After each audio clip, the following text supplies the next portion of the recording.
Hello, everybody, and welcome to episode 2 of the Symphony of Scylos. I am your humble guide for these preceding evenings. With that, we're going to go around here, starting off with Calamity. Please introduce yourself. Oh, heck, I was not ready. Hello, I'm Calamity. You can find me all over the internet as Hey Calamity with 3 Y's at the end. I am a content creator, writer, tabletop performer, and just all around professional storyteller who just likes doing all the creative things. Too many creative things. It's me. Oh, and today I'm playing Lawrence. I should probably say that. Fantastic. Next up is going to be Danny. Hello, I'm Danny Gage, otherwise known as Bitterthorn on the internet. And today I am playing Malali. Both of her pronouns are she, her. And I believe that's it. Great. With that, Toffee, you're next. What's going on, people? My name is Toffee. You can find me on Twitter and on Twitch at Toffee Plays. I'm an actor based out of San Diego, and I will be playing Gareth. Pronouns are he, him. Gareth the Fighter. And that's me. Fandiddly-tastic, and last but not least, Val. Hi everyone, I'm Valiant Dorian. I use he, him, his pronouns. You can find me all around the internet at Valiant Dorian or at Otso Spirit Bear. Please enjoy that lovely treasure hunt I just sent you on. And tonight I have the distinct pleasure of playing Rao, who also uses he, him pronouns, who is our party's invoker and holder of the pocket bacon. And yeah, Guy, take us away. Fantastic. And, believe it or not, we have a reroll already at the gate. Somebody used some channel points to give that to one of you later today. Before we get into our lovely story here, a few things. First and foremost, in terms of content warnings for this particular AP, this AP contains fantasy violence, familiar struggles, severe weather, references to romance, monsters, political corruption, and references to war. If this doesn't float your boat, there's a plethora of other content on the channel for you to enjoy.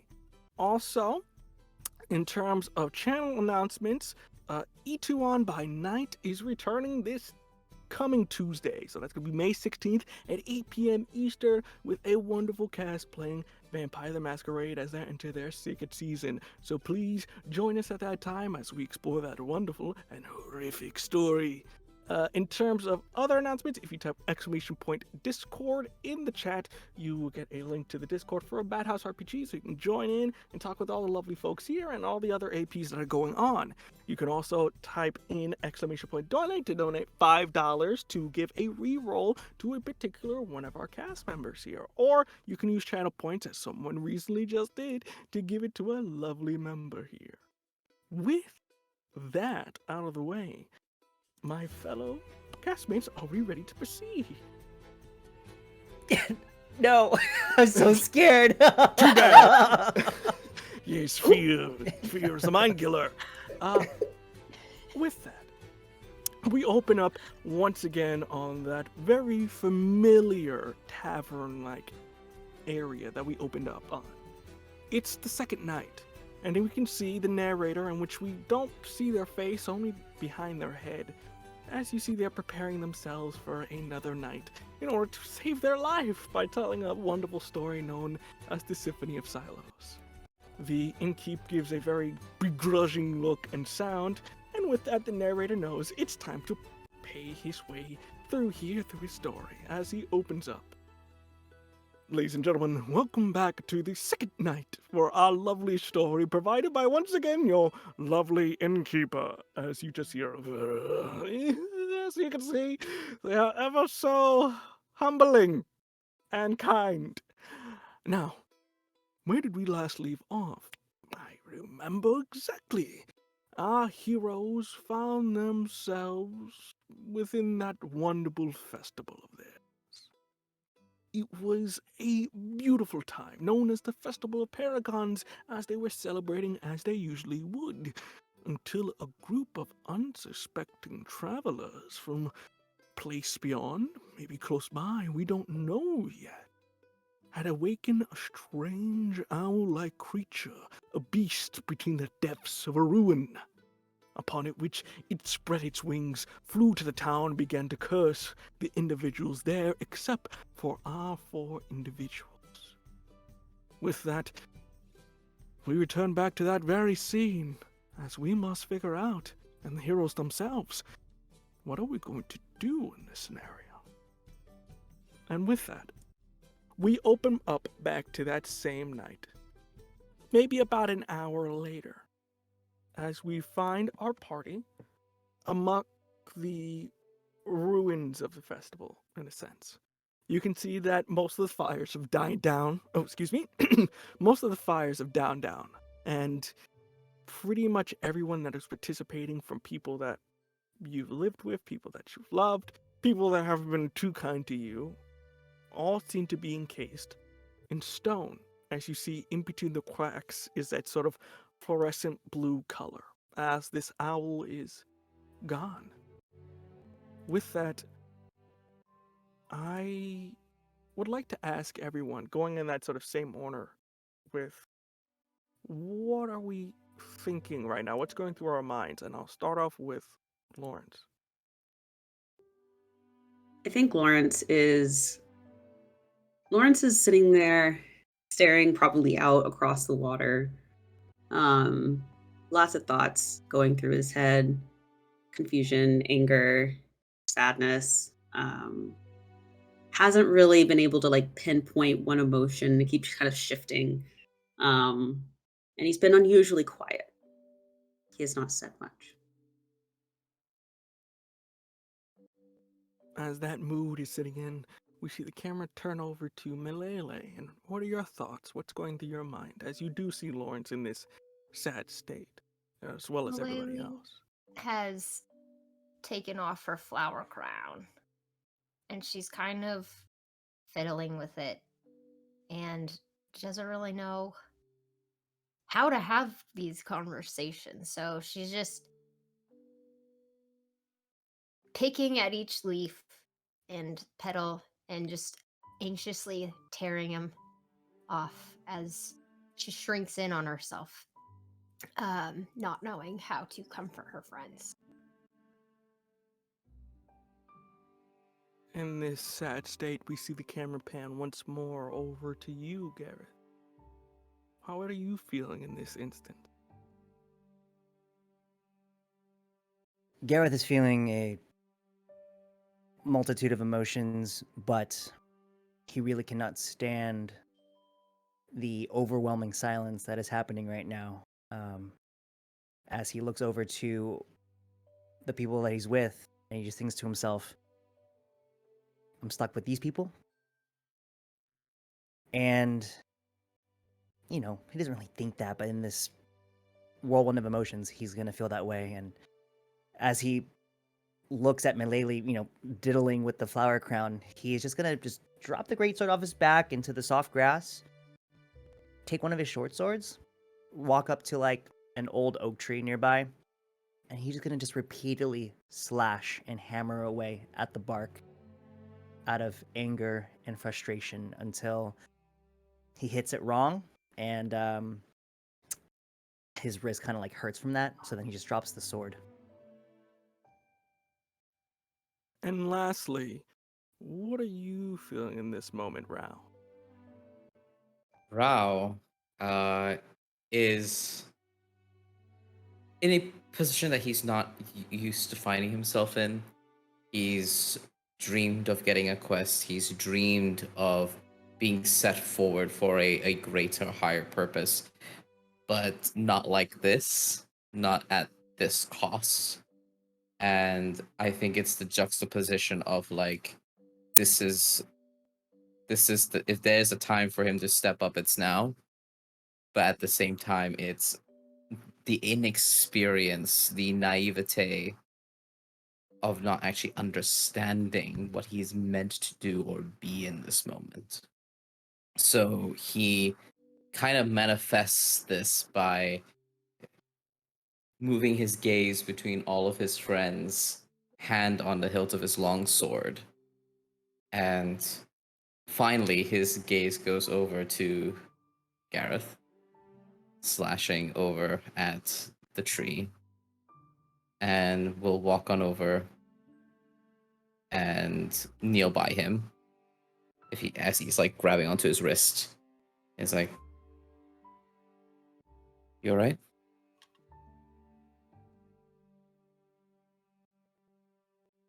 I need to know what happened in there, Rao.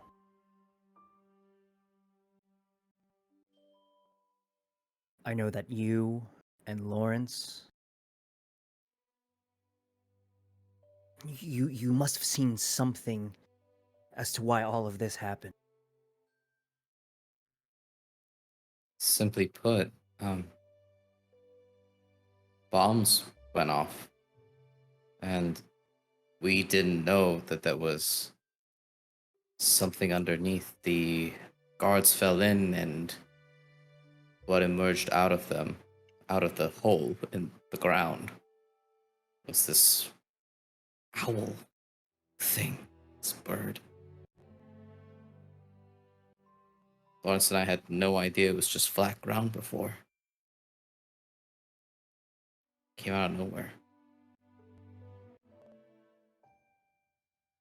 It did seem to know, and I think he like remembers that moment where he was peering into the eyes of this thing, and it looked straight into him and said Eloise. And I think, Gareth, you kind of like noticed Rao, like it seems that he like has seen something and is struggling to recall, like to actually speak it out in this moment. And then he says, and it said Eloise's name. And then it flew off, just like you saw.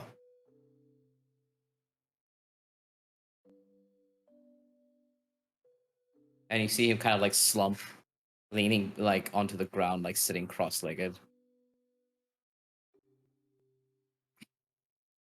Look at that. He just keeps shaking his head.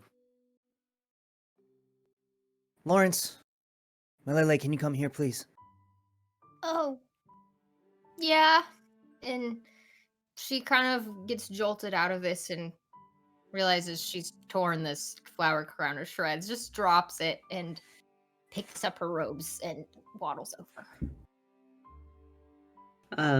Lawrence will hesitate, debating if he wants to go over there, but kind of after a second, he'll just kind of, he won't even like walk over to them. He's just going to turn around and face them. What's going on? We're not okay. We're not in a good spot. What do you all want to do now? Didn't they say we have to go somewhere? We have to go get help. Right. Eston, right, Lawrence? We have to go to Eston. We have to find Mira. Mira. What are they going to be able to do? I mean, this is magic, right? Maybe a type of magic to counter this one? Some sort of alchemical cure, maybe? I've never seen magic like this, Rao. Ever.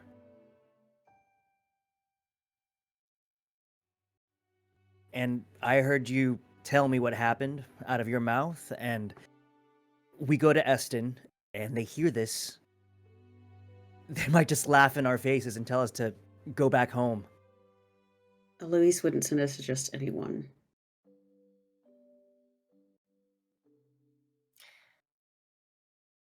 So let's do it. Let's go. Let's do it as fast as we can.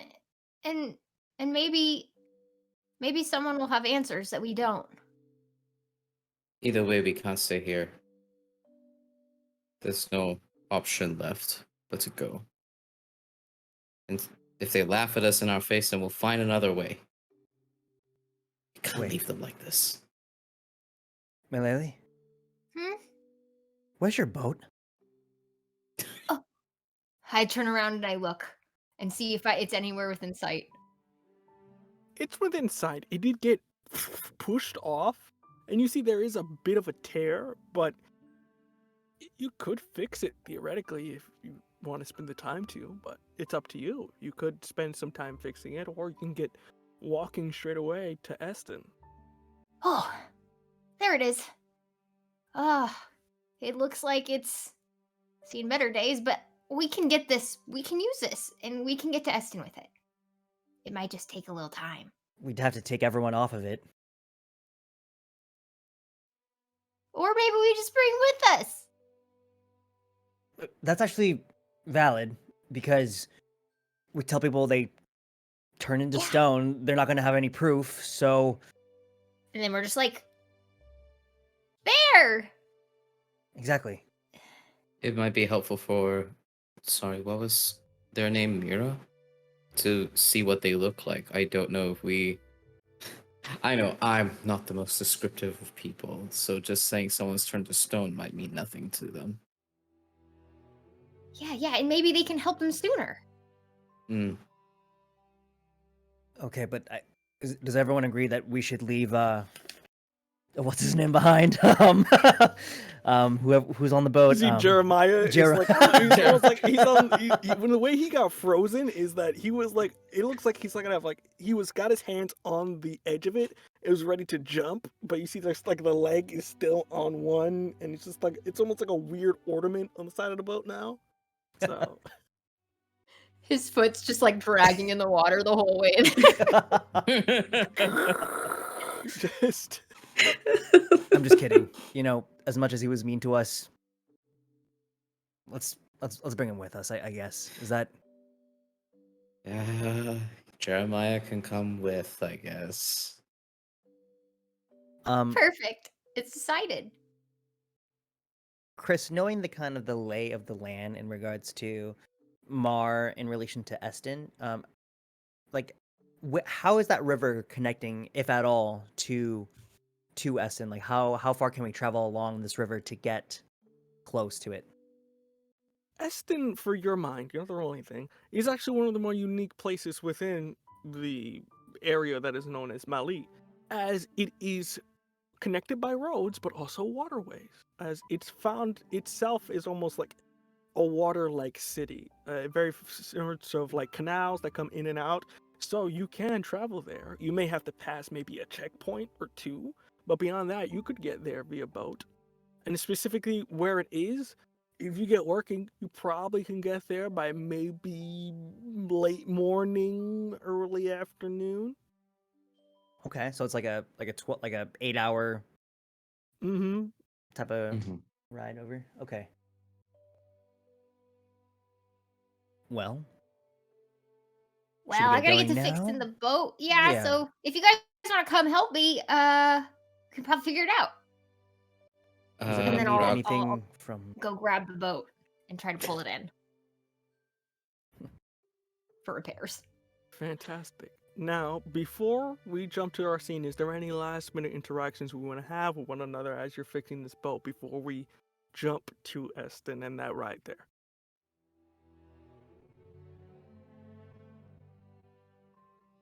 I think Malele, once able to secure, the boat to whatever dock there is left, we're able to scrounge around for some debris from the different buildings, maybe even repurpose some of the items that are in the boat already.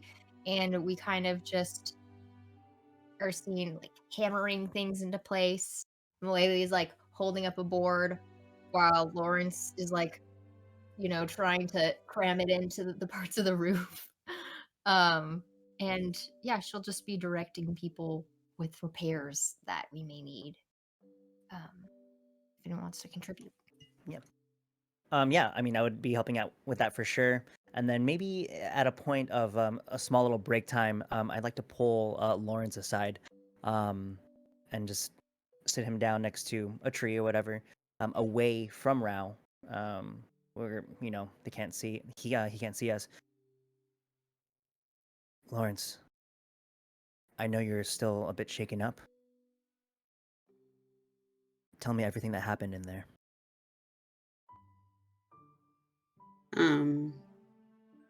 Probably I can imagine him like sitting against something.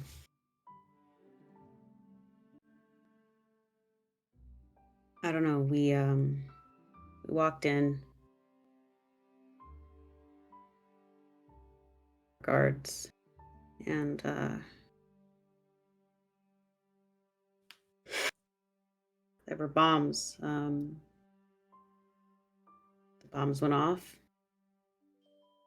and the thing just So the people inside, those 20 people, they set them off. As if they were trying to release it.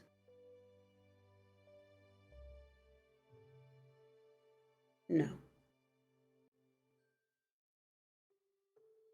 I don't understand. Were they trying to kill the thing? And he won't look at him. We were trying to. Thought I was trying to make a distraction. I set the bomb off. I didn't know the floor was gonna open up.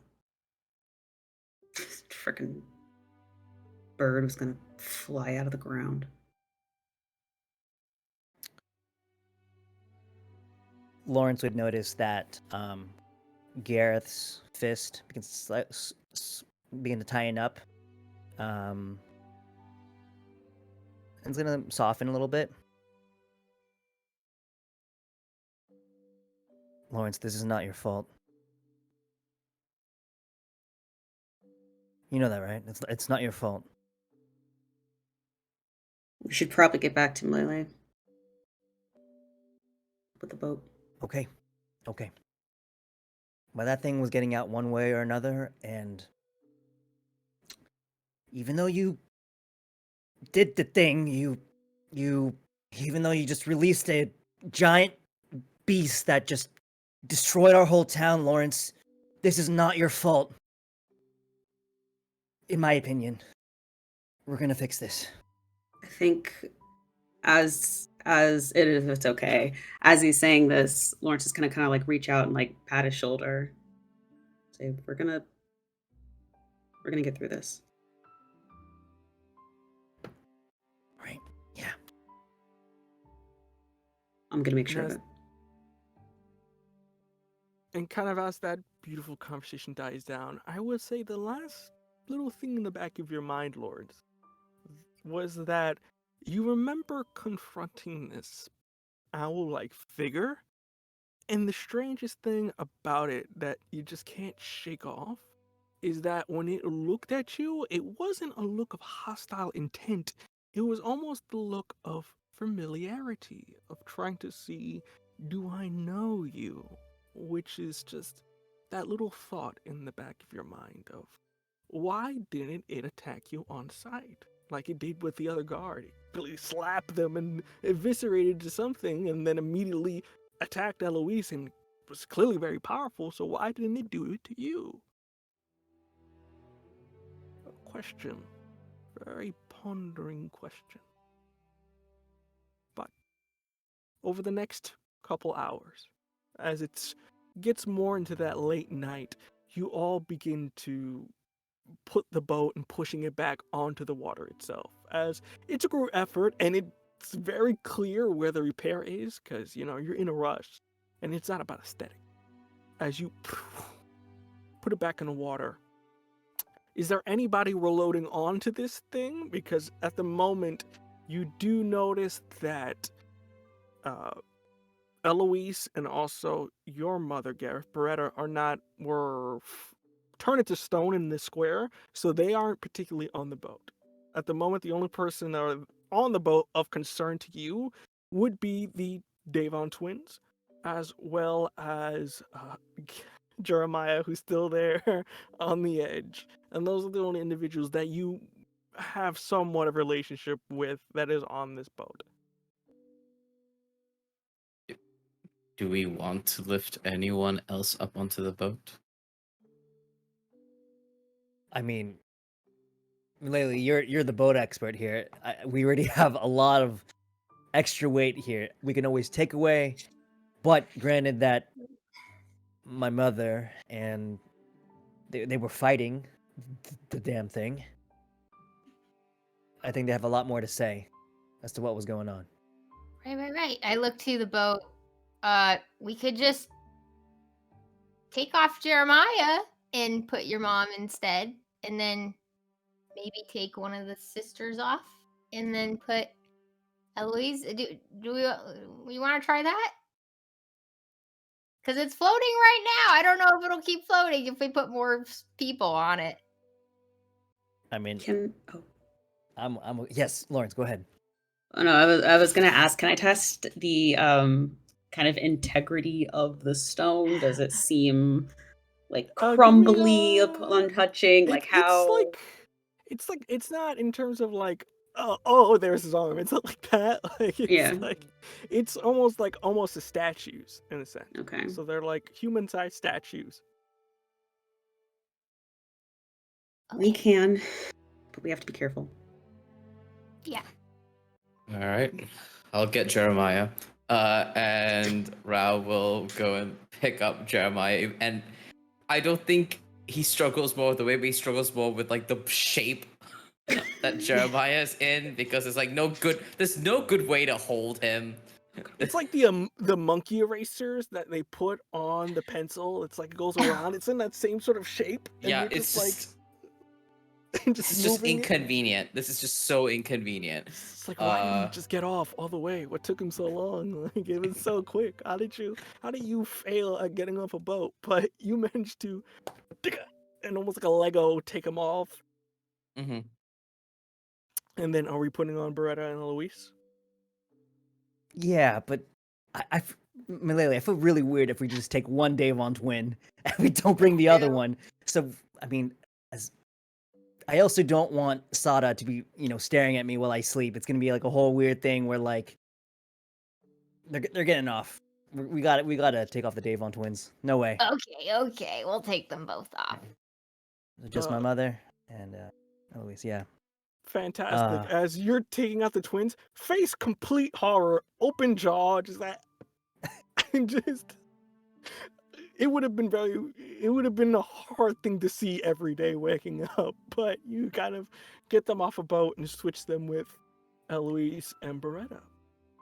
I'm gonna take a face like, you know how like kids take like paper and they'll put it over something and do a rubbing. I'm gonna do that with her. Malele, I hope you know that that's the face that she made when on that flower incident day. Okay, well, there we go. By the way, Malele, does your boat have a name? Oh, yes, it does. Right this way. And then when we come back to the boat, I will pull aside. There's like some of the like fabrics that kind of like drape the sides of the boat for comfort or storage, whatever, is kind of like hidden over it. And so I'll just pull it aside, and you see the words "The Traveler" on the front of the boat. Fantastic. As we all get on the Traveler, and in that sort of midnight, you all proceed to get onto the water, and with the winds, proceed to head down the river. As some time passes on, and our narrator comes back. With that, the group repair the boat at quick haste, as time was of the essence. They did not know whether this curse was permanent or temporary. Well, whatever it was, they did know one thing. They had to head to Eston. And with that, we see the camera slowly shift from night to almost day, morning, as we come upon the boat traveling down the river. As you pass the primary security checkpoint and going through, you see these sort of almost wooden-like doors with sort of very mossy steel grates slowly open to you as the vestige of Eston is opened up to you. You see on the horizon going towards this place. The city itself sits on the coast, as canals grow through the city in and out, acting as the primary way of transport as water spills throughout sort of this almost very large, imposing street structure that lies in the heart of the city, as it has petals coming through, pink, hitting the water ever so beautiful, providing this overall image of beauty that this city has. The petals themselves, as they hit the water, change colors, as it seems to be some tree of significant magic value, whatever it might be. With that, as the boat kind of enters through, you see various other traders from all around the world coming in and out with goods that you've never even heard of. As you know, you live in a primarily hotter place, so for pelts and all that are not really what you need, but you see these traders coming in, gold coming out, sailors of either new, getting on the job or a little bit more rougher at the seas. And with that, you all proceed to, where do you want to go per se? As you see, there is the dock, or you can try to do something else to find out where Mira is. The last thing that you did hear was that they were working for the Grazis. So you know that there's, wherever the Grazis are, there may be Mira, but no. So with that, what would you all like to do as you begin to enter into the city limit? Ooh, I think as I'm steering the boat from the back, and we're pulling up along like the shore, I'll just, hey, anyone seen the Grazis? Mira? Grazis? Huh? Where should I go? Where are we going? Just You just roll 20. just immediately entering scene. Just hey yo, hey, roll 20 for me, please. Oh no. Okay, here we go. That's a 19. Oh my god, what? Oh my god. You It's see like, hey, I'm right here. Hey! Hey! You do notice that as you're entering in, you see there seems to be an individual, almost like elf-like ears, with sort of slight pinkish skin, with sort of almost like stripes across their cheeks. Kind of look at you, seem to be in a very fine adornment with what looks like to be a paperboard, and kind of goes, yes, if you're looking for the Bank of the Grazis, you turn down the right canal, go up, and then go about the roundabout, leaving left. You should find yourself at the bank. All right, got it. Thank you. I'll toss like a trinket over that way. I don't know what it is. We're just tossing something. You just toss whatever you can find. They grab it thinking it's coins, look at it, and you see just like... It's a single earring. Like there isn't a pair. It's just one. Thank you. Have a good one. Wait. Tourist. Excuse me.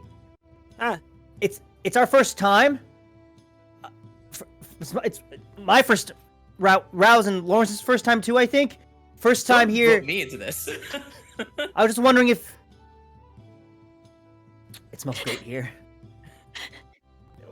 What? Yeah, Wondering if what? As the boat's just going further away. Never mind. When you're in Eston, do as the Estonians do. I'll figure it out. You wanna Raoul will stop lean by- over to. Sorry. Oh no. Raoul will lean over to Lawrence, and it's just kind of like, is that how the saying goes? There's no saying.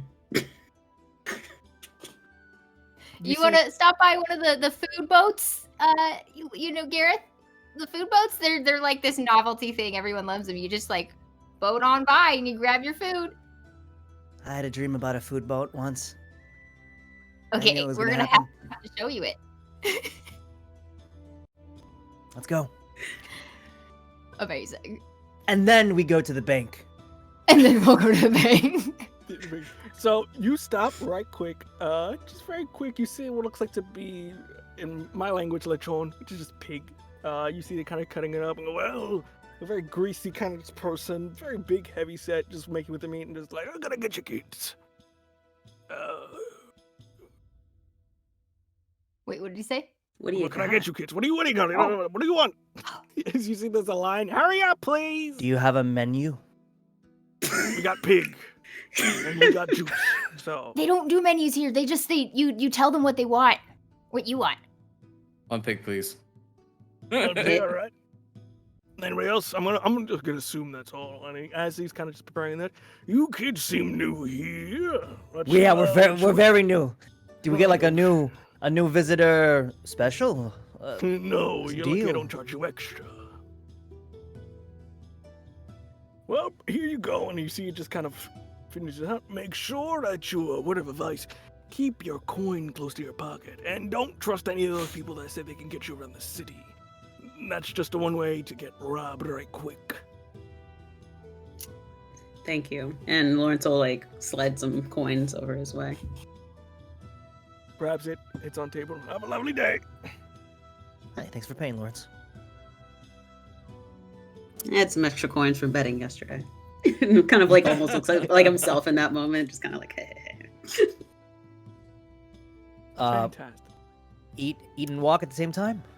Oh yeah, they're like on these skewers, and you just and you slide it off, and oh wow, so chewy, so good. Who would have known? Yeah, that's really good. Fantastic. With that, going down the street, you get a little bit more at a certain point. The bank, you have to walk at a certain point, so you do park your boat. You do see that this place is very vibrant. You see that your home is very much different. This is the city, not a town on the edge of a frontier. There's people living in multicolored buildings of stone. You see people are kind of, still early morning, waking up, going to work. You see what catches your eye, Rao, is you do see a number of the so-called Fable gear towers, as you see these sort of large mechanical suits just patrolling up and down the city, making sure everything is all right and safe. As you see, they're just going about looking. You can see only the eyes or between the slit of the helmets of the individuals inside as they go about with the crescent of the city on their chest. Everybody else is either going to work, some are beginning their ill-gotten gains, and you can already see a couple people getting arrested for guiding people in the city. But for the most part, it's a very different feeling than what you're used to, which can, in your mind, either be a great thing, good thing, or maybe something in between. But you find your way to the bank. The bank itself, on what you can see on the outside, is this very beautiful, almost golden marble building. As you see, it has the statue of an individual that you have seen before, Gareth, of Aya. This sort of woman with horns on their head, braids on their side, in a very almost regional pose, giving that sort of very much administrative power, but also that essence of beauty to them. But upon going on the inside, you see that it is a full-on bank. You can see people in multiple, either sailors or regular day people, going in and talking in with the various bankers and merchants as they're trading as much coin as you've seen ever in your life. As you can see that there must be some sense of security here, as they just have piles lying about on their desk as they're counting it, writing, and there seems to be multiple desks. And at the moment, there is a bit of a line, but you can see that you're in what looks like to be some sort of main lobby area. As you see, everybody's just going in and out and waiting to be directed to the nearest teller for their business. With that, what will we all like to do?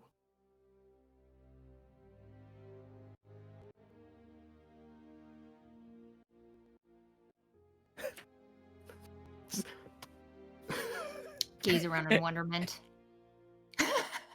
We don't have a bank in Mar, do we? We don't need a bank. We need a bank. Look at this place. You see somebody's being handed champagne on one of them. One of them seems to be, a person seems to be just leaving crying. Something terrible must have happened to them. as they're just Rouse sees leaving. the crying, and he like looks over to everyone else. Is like, do we still need a bank after seeing that? I mean, we're here to see Grapsies, right? So Yeah. yeah, This is And- probably the right place, right? we could just go and ask. Don't right? worry. Yeah. Don't worry. I've got this. And Oh. Gareth's gonna go ahead and use his fighter ability, Provoke, and he's gonna shout No! at the top of his lungs, "We're looking for Wait, Lawrence, who are we looking for again? The Grazies. Lawrence is like, We're looking. Wait, which one? like has like Mira. not looking at. We're looking for Mira de Grazi. And provoke is you make a nearby creature angry at you by saying something or making a rude gesture. So, For fantastic. the next, You go, I'm looking for Miranda Grazi, and you see immediately almost like two soldiers, guardsmen, come on each side as they just turn around and go, kid, okay, I'm gonna need you to, you're at like 11, I need you at like maybe like a 5 right now. So, how can we help you, sir? We're looking for Mira de Grazi. What? We're looking for a Mira. You see one of them kind of look, Mira, are you here on bake business or what? Mira's not a teller. It's just to clear it up. And no, they can't get you in. No, Just in not case. here on bank business.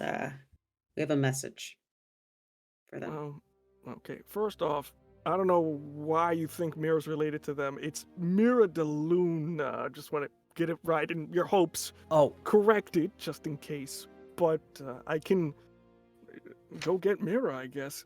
You see the wait. other guy go like, are you sure? Like, what is, they're just kids. They're not going to call. Mira and Aya.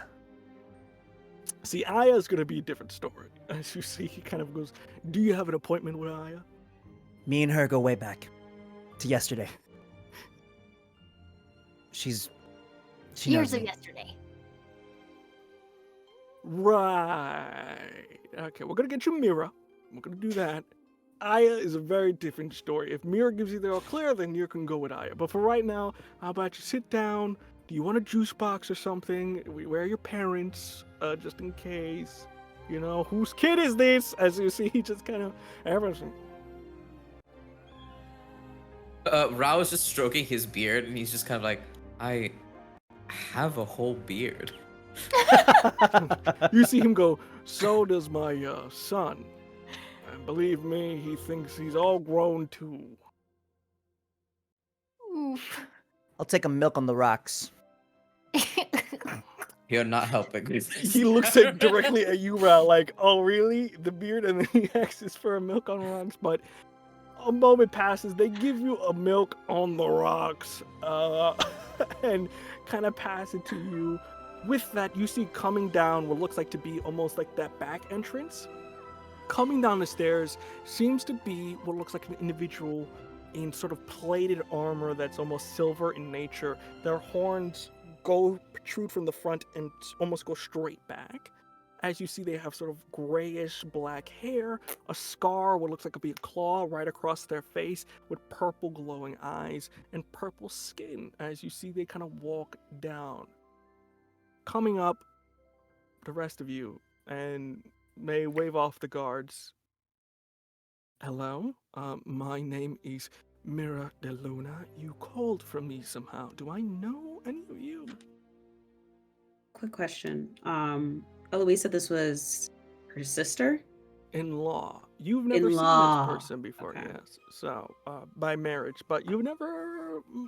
Eloise is very private about that stuff. They never really talked about their family or their history in general. I think Lawrence is going to like looking a little nervous, kind of step forward. Hi, I was sent by Eloise de Luna. She's in trouble. You see, they get a little too comfort just to give you the eye and kind of go, Lawrence, if I'm not mistaken, right? Yeah. Pleasure to meet you. We haven't officially met that you could remember, but I did see you as a wee babe quite some time ago. Sorry about the eye. Okay. I only need one. I think it looks pretty heroic. You see Cheeks they start look going at- red. They look at you, Malili, and you are... Oh, I'm Malali. Nice to meet you. Friend of Florence's. You see These they are all my look friends. fantastic. They're kind of looking at you. Milady, I knew your parents. Yes, you're a very What? striking figure of your father, I will say so. Real? You think I look like my dad? Very much so. You have his pep. What about my nose? Whose nose do I have? Definitely your mother's. She had And my cheeks? I'm not, I wasn't, I've just only so many things I can remember, but Oh yeah, maybe it's both. just been a while. Yes, follow me, I guess. And you see to lead you upstairs and kind of walking through the building. You see some people in the back like, come on! They've been waiting here all day and just these random group of people just come out, but you see just Mira gives an ice cold stare and "Foo." For the most part, as you're walking, they kind of go, please forgive me for being blunt, but what are you doing here? It's kind of like looks at the others. Rao steps up and just says incredibly matter-of-factly, Mara's in danger. And Eloise said that you could help us. No, we all heard, but I don't know what it has to do with my sister. She's here with us. Then why are they Rao not makes here? a face when he says that. Has my sister been hurt in any way? Can they not walk?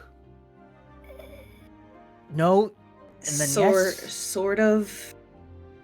How about you come with us instead? Well, I was going to lead you to Aya's room, so which would it be? They've been turned to Maybe- stone. They've been Maybe we turned to should- stone? Maybe we should start from the beginning. You see Got they it. kind of get they stop midway up the steps. I'm confused. That's not what any of us heard at all. What stone? What? What have do you you mean, heard? What did you hear? What did you hear? We heard it was spies or something that happened. We heard that Arcus is on the move. You haven't Huh? heard what's been going on, have you? Ooh. Has Malay heard any of this in secret things? No. Spy things? Not, Did not there- even Hero.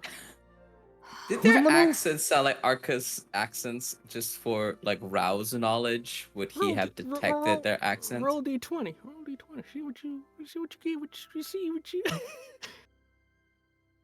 Okay, that is a 10. A 10. We see a 10. A tough choice. And then can you remind us what Arcus is? Arcus, for the audience, as the narrator comes back, now you're probably wondering, what the hell is Arcus? Well, Arcus is the neighbors, and let's just say they haven't been too kind to our dear Republic. What started off as a crappy little kingdom in the corner of a very frozen tundra of a place has grown to almost an empire, with their reach gaining every day. Though it is strange to hear, as trade between Eston and Arcus has never been stronger. So why would they attack is a question many have on their mind, as it kind of cuts back here. With a 10 round, there is a cost to this. And I think it would be in this scenario here. You have two things. Trying to remember back to this. In this instance, you've gotten their attention. But I think in this moment, either you continue on to Aya and try to further explain what's going on, or you try to further explain the situation, and then with that, Mira may take it into their own hands and try to lead you and, see what's going on before they take you anywhere. So it may delay you in time in terms of getting to the people you need to talk to. These are our people who have been turned to stone, that we're here to help. And Eloise said Mira, so Rao will choose Mira over the Grazis. You see Mira kind of go, give me a quick second. I'm going to go see Aya. I'll tell them to meet us. There's going to be a meeting later on today. But I want to see personally front hand what's going on. And you see they kind of go off right quick and immediately talk. You can hear something going on. And as you do, you see an individual just coming right back down. As you see Mira just comes back. Okay, I let Aya know the situation. I didn't leave them a name, sadly, but let us see whatever's going on here. Maybe I can make some sense of this.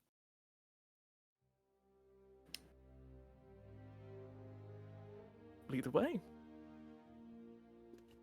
Yeah, right this way. Fantastic. We lead the way. Leading throughout the way. As you guys exit the bank and go towards the boat, we can see off camera, ever so slightly, a group of individuals with cloaks over their heads, just watching ever so slightly your moves in the distance. Not making any subtle blending in with the crowd, but at the moment they watch you with just intent. As you find your way back to your boat, who do you show when Mira kind of gets on? I think Eloise first, and I'll say that if I can retroactively do this, Lawrence probably like took some extra cloths and like made like little like beds for them, kind of like made them like a little pillow, like a little like bedspread for them to lay on, so they're not just laying on the ground because he felt bad. But yeah, I'll probably show Eloise first. Say there was a big bird and this happened. A bird, you say? You sure it was a bird? It Wasn't a druid of any kind? It wasn't it was a a mage big of some sort? bird. Came A out bird. of They the ground. were a bird from the beginning. They didn't turn, No, weren't it was humanoid. bird from the beginning. Giant owl bird. Yeah. Owls are birds. Was there anything distinct about this owl that would be maybe different than normal owl? It turned if everyone in that our makes- village. Yeah, to turn everyone to stone! Understandable. As you kind of see, they look, inspect. See, that's very different from what we're hearing. From what the rumors are, we just got them this morning. We heard that Ma was attacked by a bunch of Arcus mages, and that they were suspected of being maybe some kind of vanguard for bigger attack. Told you Who- this. Yeah, who's spreading this rumor? Well, the person who has been telling this is the other family within this city, as you see they're kind of expecting. It was Ana de Otis. And the narrator comes back on and goes, ooh, the de Otises. Now, let me tell you, they may not be cruel or mean, but they were the opposing family within this city, as the de Otises and the Grazis were in a constant battle for power. As it kind of comes back. Ana de Otis told us they had heard these rumors from a couple of gentlemen that managed to come by, and that news, as you see, they kind of take off, they kind of pull out glasses, only got worse when we heard about what's happening in Baylor. What's What's happening happening? in Baylor? Well, apparently Arcus is on its way to Baylor to siege the city. Apparently, Baylor is saying that a number of traitors, they say to be spies, and that they are going to be held at the moment, but Arcus wants their traitors back, as they're not spies at all, is what they're saying. And Eston is in a sort of alliance with Balor. If they get attacked, we come and help. But the thing is, it becomes a little bit harder to do that when we don't know what the truth is. Yeah, it sounds like everything's really mixed up and we don't actually know what could be happening anywhere. Yes, it's very hard. You see they kind of close their glasses. I mean, we did have strangers that, Yeah. About 20, That 30 took- of them. yeah, they took your explosives and damaged one of our historical sites. And they took this. And I'll show the item on the leather that they had been looking for, that they stole. You see they look at it. Very interesting. I believe, you see they roll it back up, you will need to take this all with you. I can probably maybe get somebody to bring in the statue, but you're going to have to present your case to the governing body, if you'd be so kind. Present. Case. Yes, you seem to be the only eyewitnesses of what actually happened. And if we want to prevent a war from starting, I suggest you all get your speaking voices ready. Kind of Oh like boy, I'm- this sure is a lot of responsibility all of a sudden. But I doubt. Can't that we just like hire more intellectual, like? I don't think lawyers are a thing yet, but I think we'll be fine. Could get Okay, a We'll put be on fine as long retainer. as that's not you, Garrett. I mean, what are you trying to say about that, Lawrence? I was pretty convincing in the bank earlier. Mhm. Yeah, you were really convincing. You see, Mira kind of goes, understandable, but I will help you in your case, but to be honest, you need to present this evidence. Today is going to be a vote to decide whether or not Eston intervenes with Valor or if we don't intervene. So it would mean a lot to a number of different individuals that would be sacrificing their life for a lie, if that is what's going on here. Kind of look like leans over to Malala and goes, I have a feeling this might be what those guys wanted. Oh, yeah, that makes sense. Oh my gosh, wow. Oh, boy. Well, then we gotta stop them. They were awful and evil, and... First we have to stop a war, apparently. Mira, let me get this straight. You're telling me that Eston can only do one of these things? Either one, they help us with our town of Mar, or two, they commit everything to help out Baylor? Is that what you're telling me? Well, not exactly. Right now, the first and most pressing issue at the moment is Baylor. As much as I care for Ma and its people, that would be a secondary concern at the moment compared to what's going into Baylor. Baylor is very much at the forefront of everyone's mind, as if we go to war, it's going to be just as bad as it was all those years ago, except this time between each other. I have so much to say to you, but I will save it for the trial. Rao Trial is will. more of a hearing. Rao hearing Mira bring up the previous war and how that turned out, except this is for each other. Rao remembers every bit of his training, every bit of teaching that he has gone through as to be a Gear Knight hopeful. And I think he will, if Gareth allows, like, tap Gareth on the shoulder and like give a reassuring squeeze before he says, "No, we'll make our case. If things need to be done, they need to be done right. That's what people who want justice will do. So we'll do it. I'm ready for this."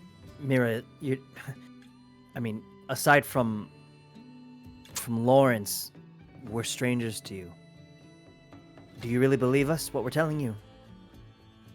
Look, I know you don't seem like talented artisans that would somehow be able to create my sister-in-law screaming in a very panicked situation, so clearly that is not fake. But to be honest, a bunch of young adults wouldn't just go all the way out here, ask for me specifically by name, and then mention my sister-in-law in trouble. As much as we don't talk with one another as much as I hoped, I still care for them as they are family, and with that, Lawrence's family.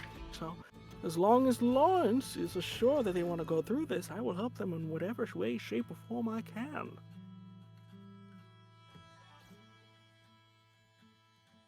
He kind of like realizes everyone's looking at him. He's like, I don't think we have a choice.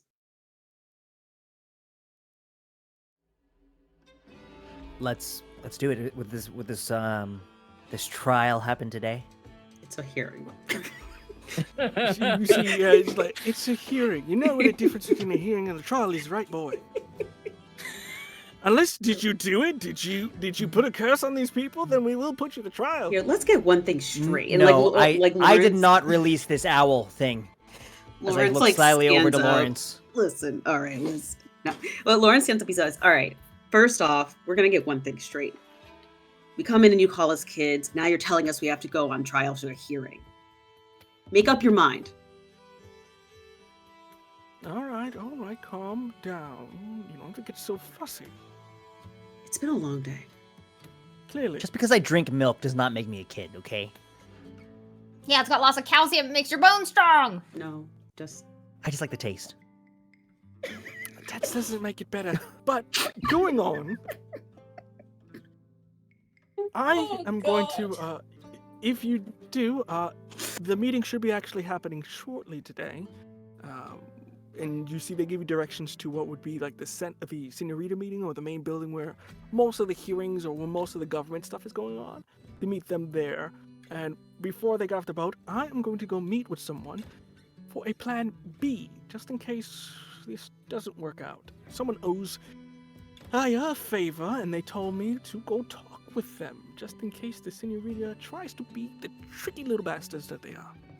So we'll meet you there at the Signoria. Signoria? We'll meet you there. Yes. Yes, meet you there. And as I look down at my clothing that's not really that posh, should we maybe dress up for the occasion?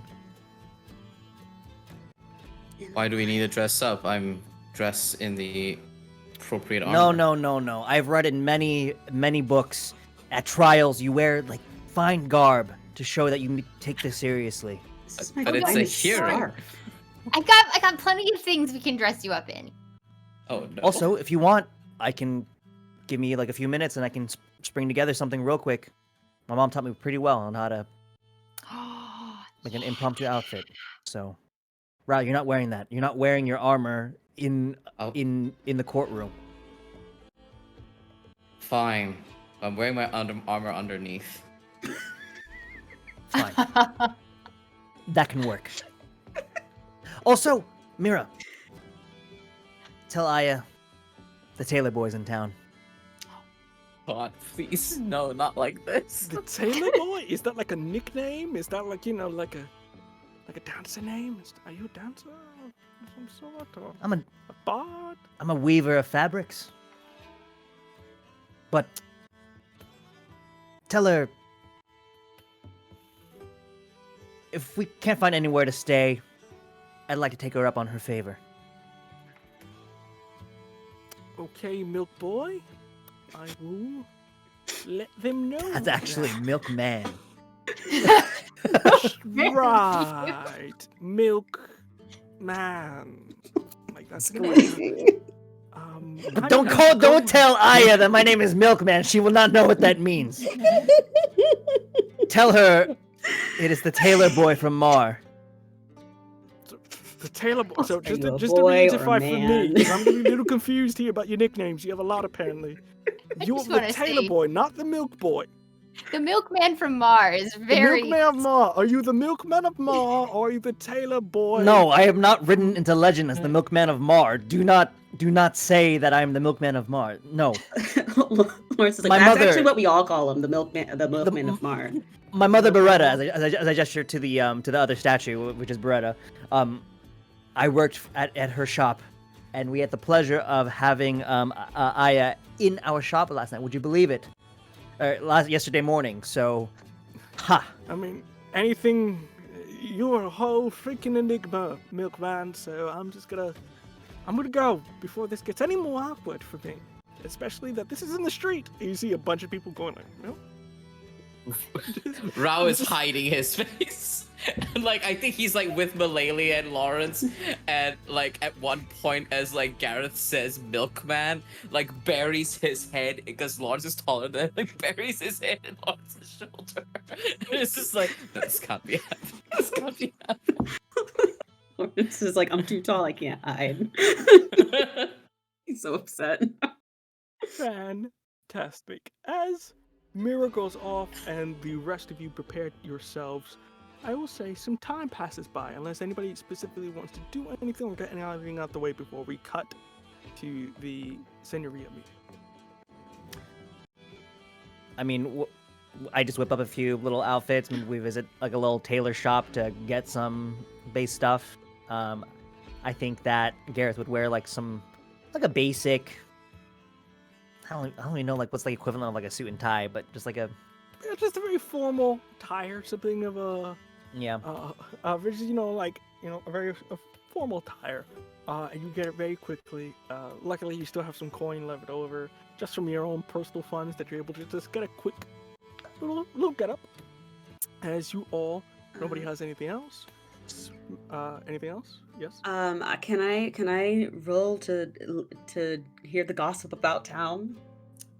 Please do roll d20. Let's just see what we hear. Hell yeah, Lawrence, give us the goss. Oh, that is a What's the 7. A 7. Yeah. I'm gonna give you a choice here, because that's a tough choice. Okay. You can listen to gossip here, and possibly learn something about what's going on in town, but it may make your presence known, which would mean that if there's any enemies, or political or physical, they may know of your presence and may prepare for you. So you can hear a rumor that may possibly help you, or you can keep your mouth shut and not learn anything. Keep your element surprise a little bit up. Lawrence is gonna get the gossip. Fantastic. Kind of going in, what's Lawrence looking for in gossip? What's something that they would be particularly have a keen ear for? Maybe kind of like, I don't know, any recent happenings, anything that sounds like the guys that were in town. That's definitely one thing. He'd want to know if there's like anyone brings up anyone similar, or maybe like see someone that he saw at the Fantastic. historical site. What was it, a cave? Yeah, you kind of going by yourself, being yourself. You do see actually one of the individuals that was attacked or attacking you that one night, as you remember seeing their face. Human in nature, a little bit maybe mid-40s. You see very stone jaw look, kind of looking back and down with sort of brown skin. You see they begin to sort of go into one of the nearby cafes or open areas, and kind of, at the moment, you can't hear anything yet. You can get in closer if you want to. But you see they're talking to what looks like to be a smaller individual. And when I mean small, I mean about maybe 3 to 3.5, between somewhere there. You can't get it. They seem to be bluish in nature, blue skin, fins on their side with almost bat-like ears, and hair that's very green, scruffy with some mutton chops, as they wear what looks like to be leather of some sort, as they seem to be conversing with this individual. And from what you can hear from this distance, you see particularly hearing of, "I heard it went sideways," from the individual with the mutton chops.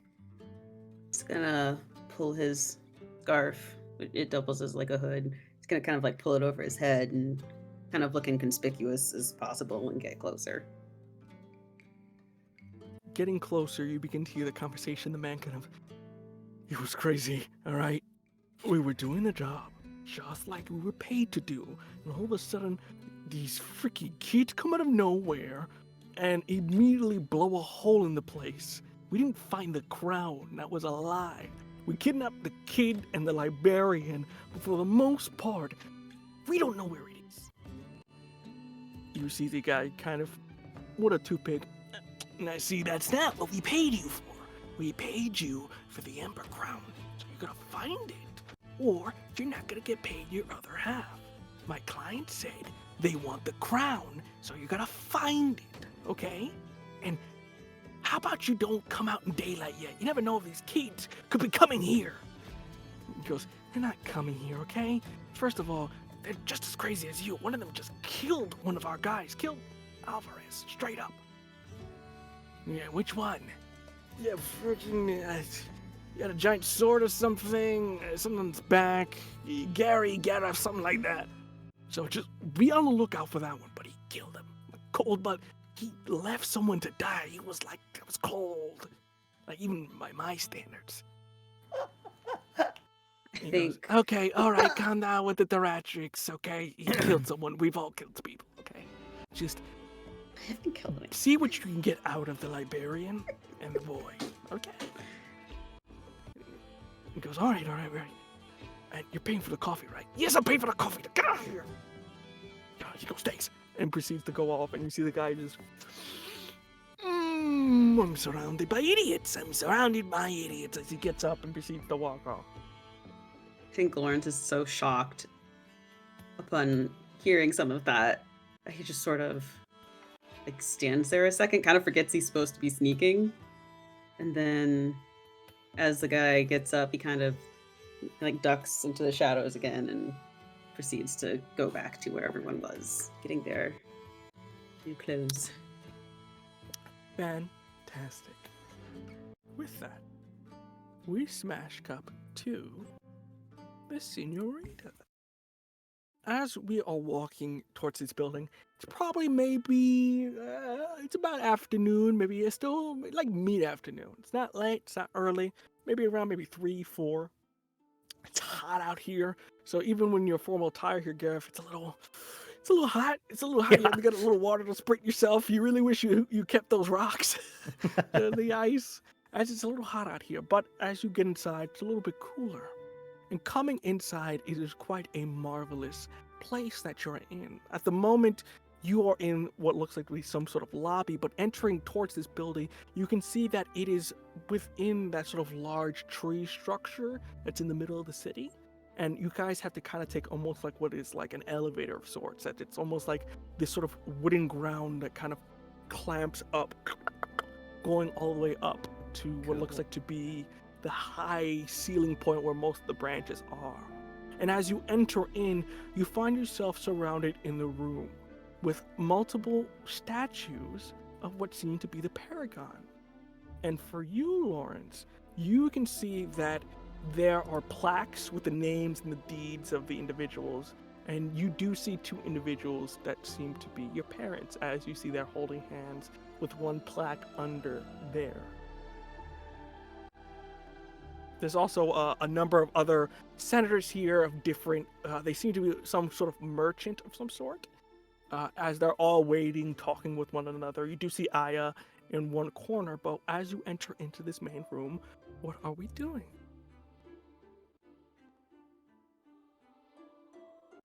We're really high up, everyone.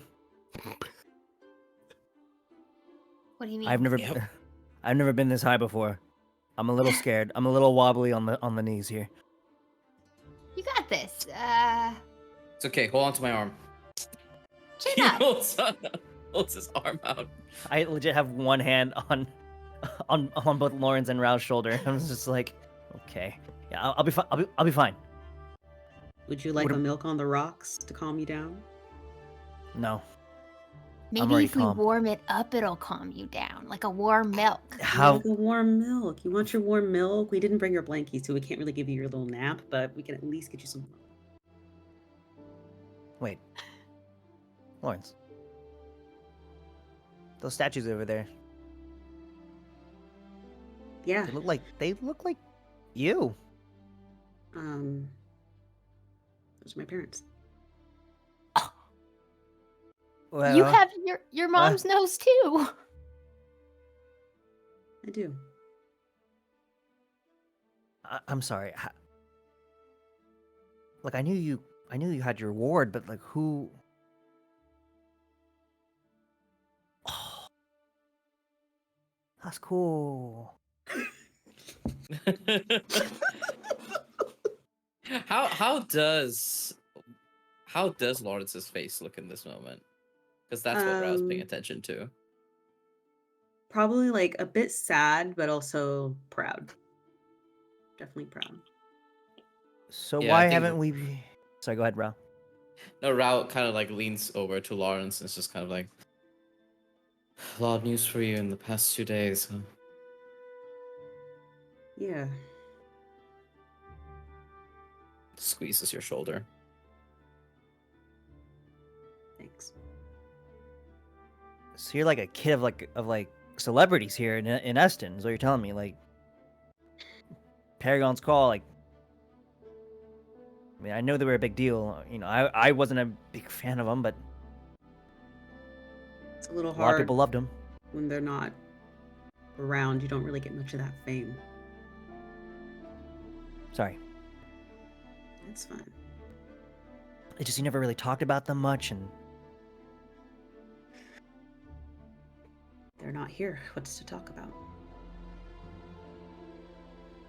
my dad's not here, and I talk about him all the time. You talk But- about everything all the time. Sorry. Anyway, Rao says loudly, hearing this conversation devolve even further. Let's- Before we do the meeting, I'd like to let's go talk to Aya. Let's see if she Can we recognizes me. Aya? Can we? I don't know. Yeah, it's an open floor. It's kind of like if, like how senators kind of wait in like one area before they all go into their meeting. Okay, so it's not like a bouncers or free-for-all anything. here. Okay. A hold up there. I mean, there's guards around, but if you're in here, you're supposed to be in here. Like, they're not gonna stop you when you're in here. They're gonna stop you outside. So, at the That's fair. moment, you're fine, unless you do something that warrants you getting out of here, which. will Yeah, remain to be Gareth. seen, but- Yeah, I'm assuming there was- Gareth. I'm assuming there was like a weapons check, so like my greatsword's like not on my back. It's like at the entrance type of thing. They let you have your weapons, which really nice. speaks volumes, because it's like, hey, I got my weapons, but also like, hey, I got my weapons, which means they must have a bigger gun in here that they're not worried about Yeah. me carrying this around. So it's like, hey, but also, So we see Aya. Is Mira in here yet, or no, not yet? Mira is not in here. You do see Aya this time in a beautiful green kind of formal attire. Similar to kind of like a pantsuit kind of deal, but sort of gold inlays. Still beautiful red skin, sort of almost green aesthetics with sort of golden long braids on the side, as they seem to be very composed as they kind of wave you down. And they kind of go, Oh, Gary, right? it's Gareth. How did my mother do yesterday? It's great to see you. By the way, these are my this is my entourage. This is I'll let them introduce I themselves. didn't know you were of such nobility. What house do you hail from? Was Mar kind of like a retreat kind of thing for you? No, it's my hometown. Right? Wow, it's my hometown. Yes, it is your home town. Yes, my hometown, and I came for the festival as you were, and my mother, she missed me dearly. Malele, Lawrence, they missed me dearly as well, and yeah, We missed our dear Milk Boy so much. I heard, is that the nickname you're going by now? I've heard, it has been spread around town, there is a milkman around. We all think it was somebody actually delivering milk, but apparently it seems to be you. No, I delivered the milk. I mean, happening? There's so much milk to deliver. you see, that is where I come from. I come from, Milk As- royalty. As you are talking, you see an individual begin to sort of appear from behind and goes, there is a lot of milk around. And as you see an individual, two of them come up. The first one you see is almost cow-like in nature in terms of they're humanoid. They have sort of that brownish skin. They have sort of almost the sort of floppy cow ears with sort of golden earrings on it, with their hair kind of scruffy in the front and sort of going about to their neck as they wear what looks like to be black and white sort of formal dress, red eyes with glasses just sitting on their sort of nose. And the individual to their right seems to be almost like tree-like in nature. You see their skin is completely green, their hair orange, two brown antlers protruding from their head, and looks to be a combination of white, black, and gold formal attire walking up with a very deadpan expression on their face. With that, she kind of goes, putting their hand out very jestingly, kind of, hello, we have not met. I am Ana de Otis, and this is my second right-hand doula. You see that kind of lovely day for it. So Rao, I think hearing like the Ortiz and like piecing together the kind of complications that might come up in this hearing. I nearly said trial. It's not a trial. Yet. Rao kind of like fixates a not subtle, focused gaze, like trying to look deep into like Ana de Ortiz. I would like to use my soul gaze. As Rao bows and maintains eye contact with her, he doesn't defer to her, just says, "And I'm Rao of Mar." As he looks directly at her. Fuck with me. Everyone bow. That is a 15. The threat works this 15. time. The threat works. You see, they bow. And usually if you look somebody in the eye, they kind of try to look away. They look directly into you, almost like if they are willing to share their information with a slight grimace of a smile. You go in, and it's hard to read people in that sense. You're able to get it, but it's almost like navigating new waters. And within it, you sense greed, but not of that normal essence of money, money, money. It is almost a greed out of vengeance. It seems greed with purpose. For something happened, and they were wronged in some way, which created this greed within them. But behind all that greed, all that wanting of some sort of revenge, you feel a loneliness. You feel a sadness. You feel loss as you come out of it, as they kind of come up from their bow. It is a pleasure to see all of you. Are you, by chance, interning for the lovely Grazi Bank? I would say the De Ortizes are a bit better with their scholarships and financial opportunities if you're looking for someone else to join and to rise up in the city.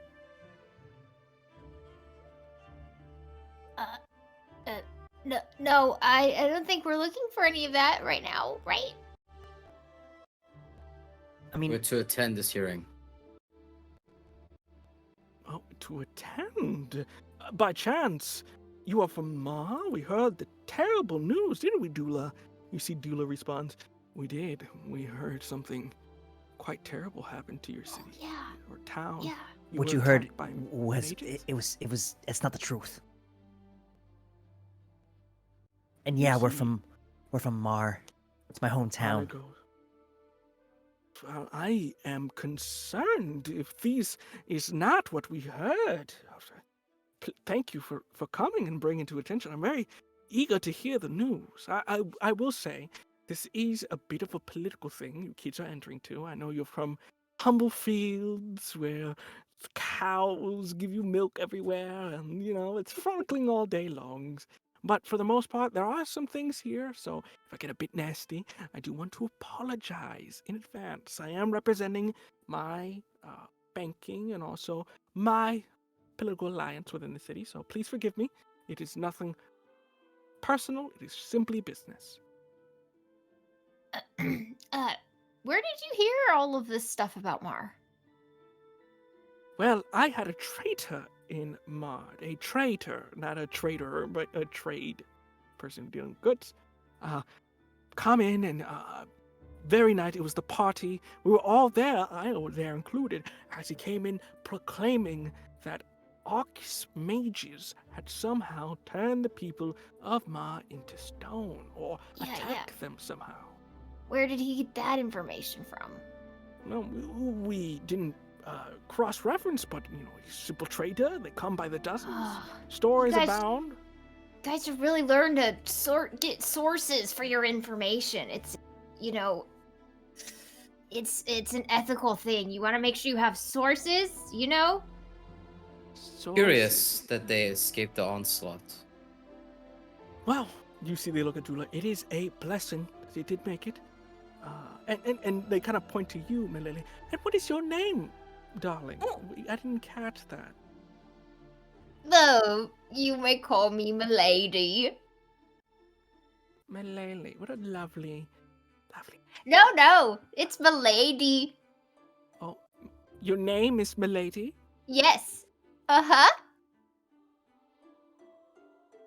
Intriguing.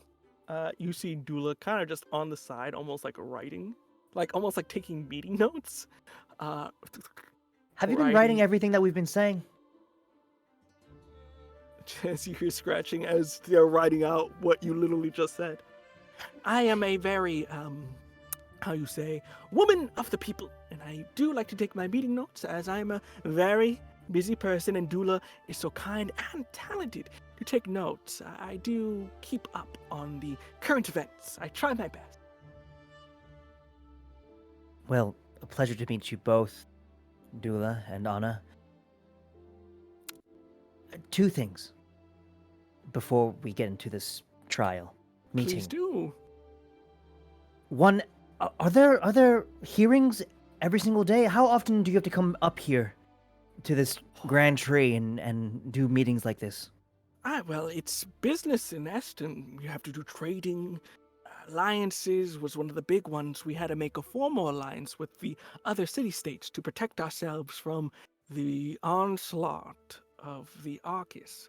If it wasn't for our alliance, Arcus may have already come in here and taken Eston as their own. That city-state alliance is one of the strong things, hence why I am going to, for today's talking points, stand by that we should support our allies. But we talk other things about trading agreements and also smaller matters. Right. The allies of Baelor or the allies of Arcus? Who do you find to be more of? We are of Baelor. Primarily, we formed that alliance with them due to the fact that Arcus was a little bit more of a hostile Nelly back in the day. But for the most part, we've been in trade with Arcus for quite some time. We find it quite strange that they were attacked, but who really knows what goes on the minds of powerful people? But Arcus fills your pockets.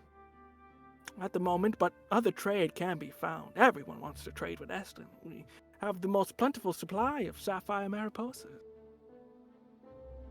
Right. And you actually answered my second question. Thank you.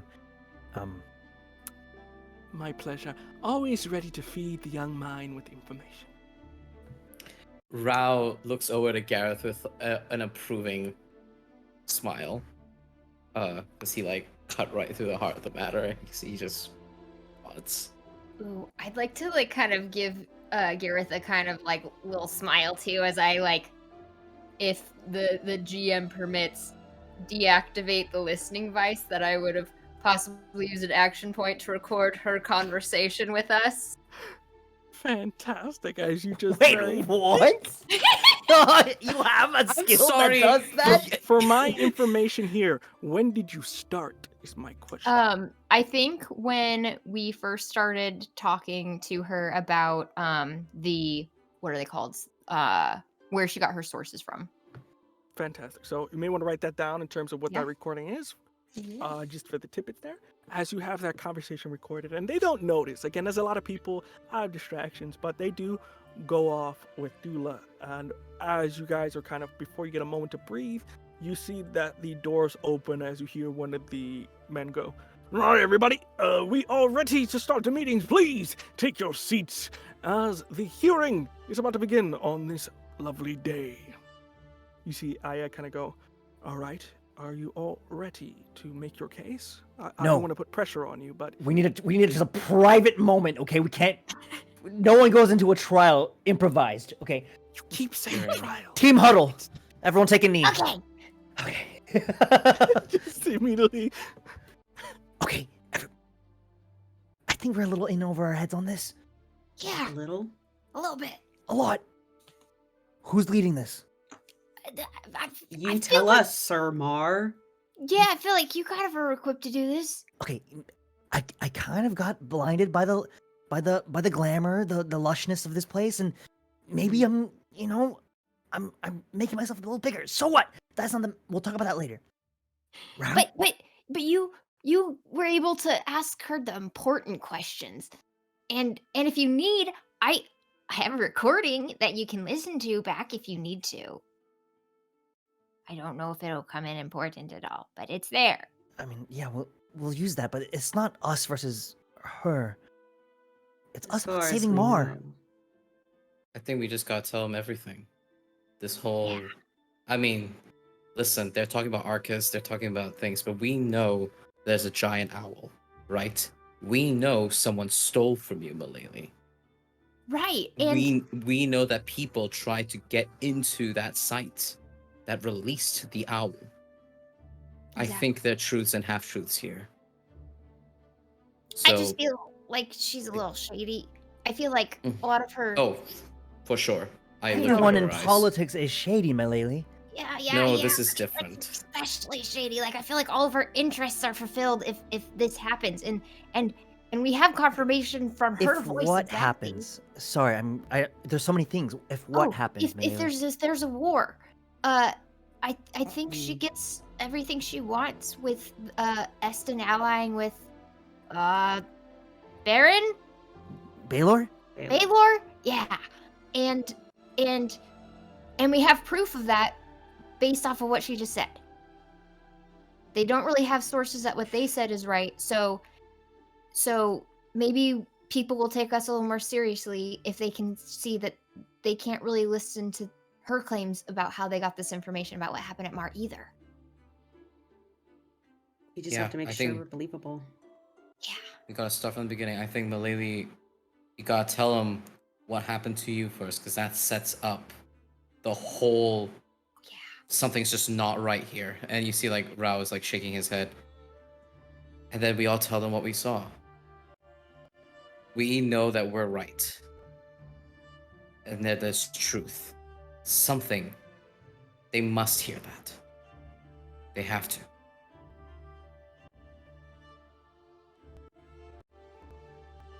Worth I a think shot. we're ready. What if we wheel in a stone body for dramatic effect? At the climax. Yeah. I'm gonna ask this. Did you bring a We stone are body with rolling you? in 'Cause I your don't- No, we just been dragging it along on ropes this the entire time. No, I thought, You know no, what? we didn't. Mira- Mirror would have helped you out. At the moment, yeah, I this thought Mira cutaway mentioned. of these guys was like, "Are you serious right now?" Just like, he was like, "Stupid God, I go to college for this," and just dragging the College. stone bodies, being very careful as Mira's just kind of in the back, relaxing. To be careful with that. It's to the left, not to the right, not left. Don't drag. You're gonna chip something, and it's just very Wait. them going. And it's one of the statues is Jeremiah, so it's like especially difficult, but it's also I thought we left Jeremiah. important because it's real. Uh, Uh, Oh wait, no, we did leave Jeremiah. We Didn't did leave we Jeremiah. did. We We did chuck leave we chuck Jeremiah back. Yes. Another cutaway of just him falling. But with that, you all proceed to go in unsure of what's about to happen. And that is where we shall take a quick break. So please use El Baño, get that water, get some grub, as it's gonna get spicy. With that, we'll see you right quick, everybody. Hello, everyone. Welcome back. And with that, let us continue with these proceedings. As you enter into this large, dome-like room, you can see that it has a number of podiums and chairs, and it is cylindrical in nature, not in the sense of one person, or it seems to be built in a way that everyone has an equal voice to it, rather it being rectangular in nature, or rather presenting in a forward fashion, as it seems that whoever speaks is in the center, while everyone else is around. You take your seats, probably maybe to the left of the place, middle section, with Aya, and what you can only assume is her maybe political friends, or her, not per se party, but people who have the same, are leaning the same way in the vote. And as you enter in, sit down, you see a single ray of light begins to open up as you see light emitting from the top going down. as you see just a random individual kind of going, "All right, welcome to another meeting of the Signoria. Today, on the docket, we are speaking about Ma." You can already hear people already making their own opinions. You hear one guy go, "We should just go, why are we talking about it?" Other one kind of go, "No, we wait." As it already begins to an uproar of people just like, "Ah, da, da, da, da, da, da, da." As you hear just silence. We are here to see exactly what is the best direction for Eston to take. For those who do not know, we had received reports that Mar was attacked by a bunch of Arcus mages, on top of the fact that now Baelor is requesting for our help to defend against a possible siege from Arcus. Now we have two different sides here to present. So, to give the benefit of the doubt, we will start off with the DOTs and their arguments for this. You see, they proudly get up, puff out their formal attire, and go, "Thank you! Fine. Helmsman." With that, ladies and gentlemen of the Signoria, as you know, we made an alliance all those years ago. It's not simply a matter of us agreeing to an alliance, but it is saying of our integrity as people, as you see people kind of nodding, having their own thoughts. Arcus, as you know, has taken several of Baelor. Arcus believes that several of their traitors are not spies, but Baelor has a very different story.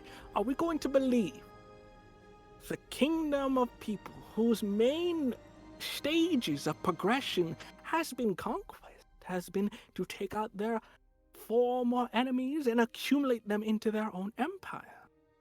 I say we join the very alliance that we made and stride for all those years ago. Yes, people may die, and yes, it is war, but it is just, it is right. It is our friends, and if we cannot aid our friends when the time comes, then what good are we as a city-state? That is my question to you, ladies and gentlemen. That is my argument here.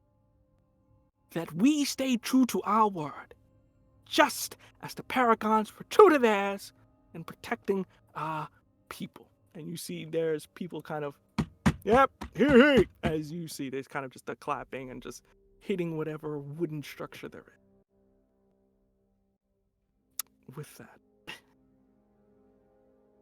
With that, sorry, I saw my group chat here. So with that, you see Aya come up next. They present themselves in a fashion and goes, "The DOTs do have a point, but there is a bigger picture here at play. I have first-hand accounts of what happened in Mar. What we believe to have happened has not, and something of a more dangerous threat may be going on." You hear Anna go, "Aya, darling, you're always spouting out danger. Do you individuals would like to present themselves to the court?"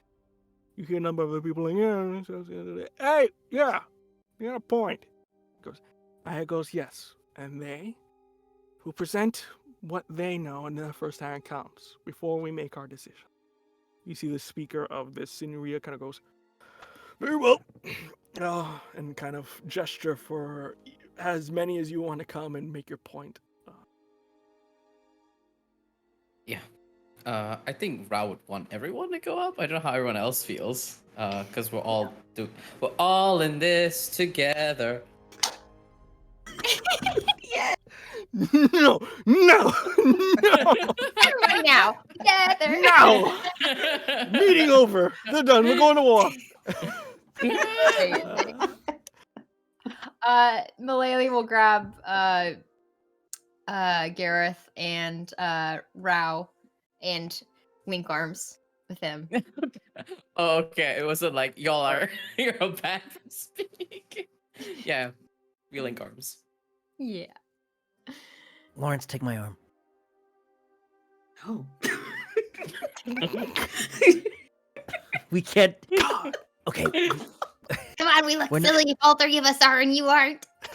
they're all looking Fine. at you. Okay, fine. Tighter. No. He's like, As this very, it would have been very easy. Just walk down the steps. But you being you all, you linking arms going down the steps. You see one of the guys as you kind of get to the middle, going, "They're just kids. What do Hello. they know?" As I use provoke to speak Ooh. loudly. Not again. oh no. No. I'm not gonna make people mad. Hello. We are. I pause and I look over at Malele. We are the travelers of Mar. And we have no place here in this high society place of power and money and wealth. But we come with information, and not just any information, the truth of that information. Rao, take it away. Ralph's like, oh.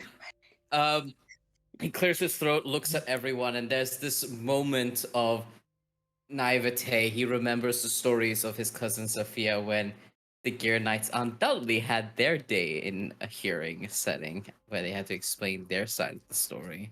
And that's always terrified him. And he kind of just looks up, his eyes kind of like darting from each of the counselors that sit here, and he says, "You have been told a part of what has happened. We don't understand the machinations of everything that's happening, but there's enough to raise eyebrows, and there's enough to know that there's something greater at play here. You're right. The people of Mar turned to stone. But it was not at the doing of Arcus mages." And he looks, but there were strangers. There were interlopers that came to our town. They broke into a historical site, unleashed this entity. Malele, tell them what they took from you. They took this. And she unscrolls the drawing that they had given me. A great and treasured artifact of my family. And And a what ton is of your explosives. family? You hear one of them say. They're just normal family. I just haven't seen them in a really long time. That is not an answer, as you hear somebody from just the crowd say. You see Anna takes this opportunity. Yes, very curious. What is your family, per se? What is your name? I'm just Malele. Malele what? You see everyone go, here's a last name would do very kind in this scenario. We've taken notes. You know, I'd give you one if I remembered. It's just been so long. GM, can I remember what my last name was Oh, when I used God. to go by one more often? You don't have to roll for this. What is your last name? What would you Okay. assume is your last name?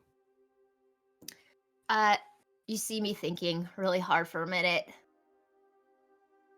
I think it was. Oh. Maybe I'm saying it wrong. But I think my full name used to be Malele Amara. You see, as you say your last name, there are just various. Did I say something wrong? I'll look over to Amara? my pals. You hear, we will save that for the rebuttals, everyone. Please I think continue I with just your said case. something bad. You didn't Fine, say just anything keep going. bad. Keep going. They also took Okay. explosives from you, didn't they?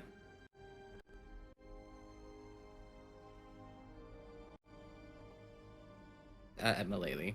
Oh, sorry. Oh, Yeah, no, nice. sorry, I was distracted. Yeah. Yeah, they took some really big explosives that I only had because They were for you fishing. had- They were for fishing. Yes, But they were Yeah. fishing. they're for fishing.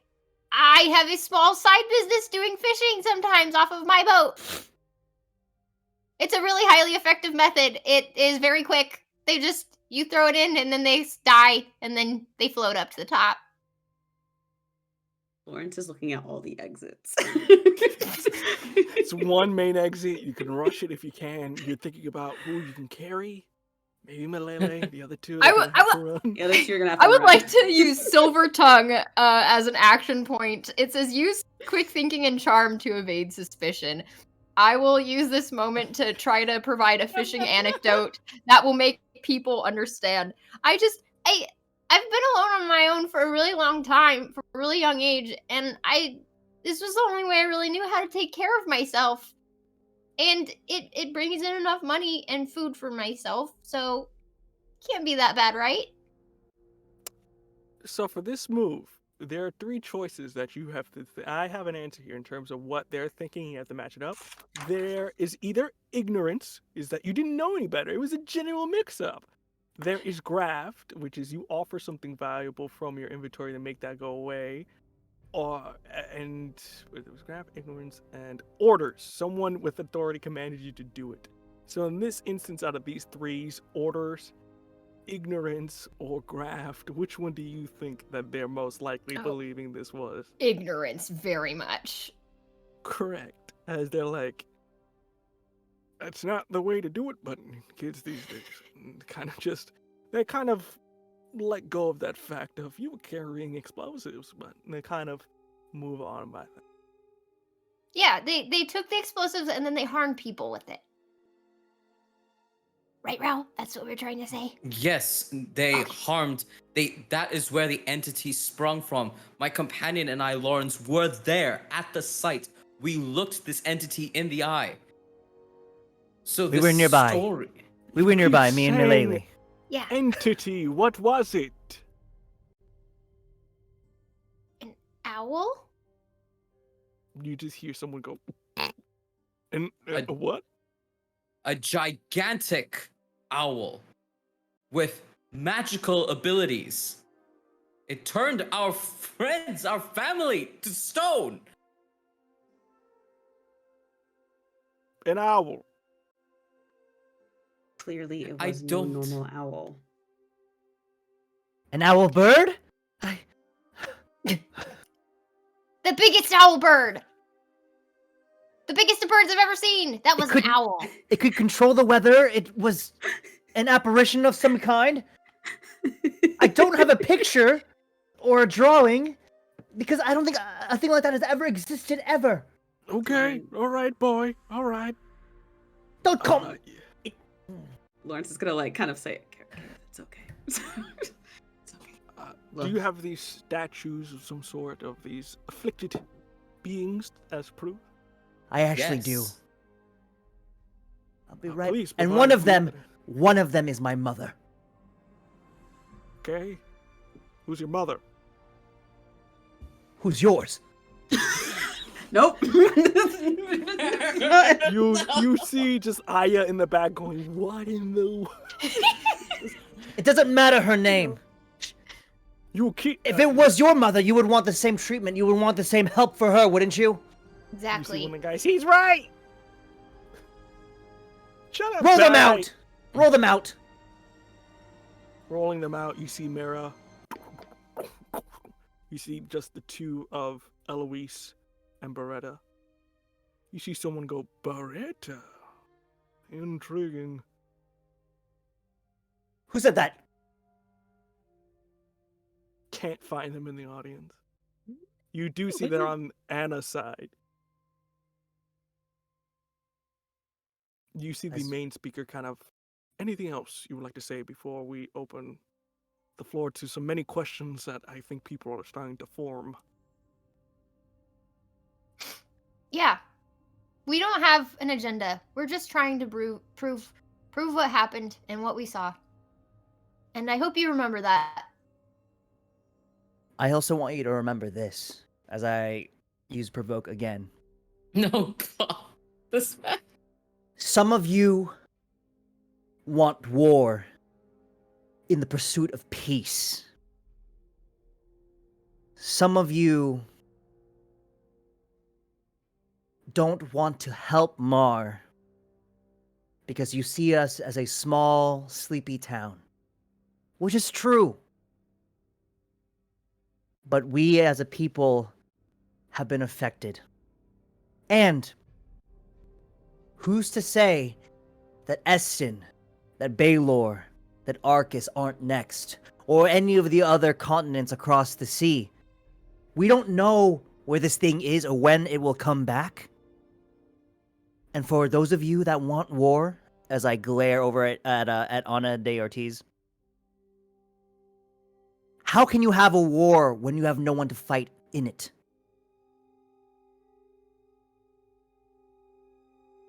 So please, we're a small town. We don't want anything more than that. But we want our home restored. And for this fucking blue bird to go away. You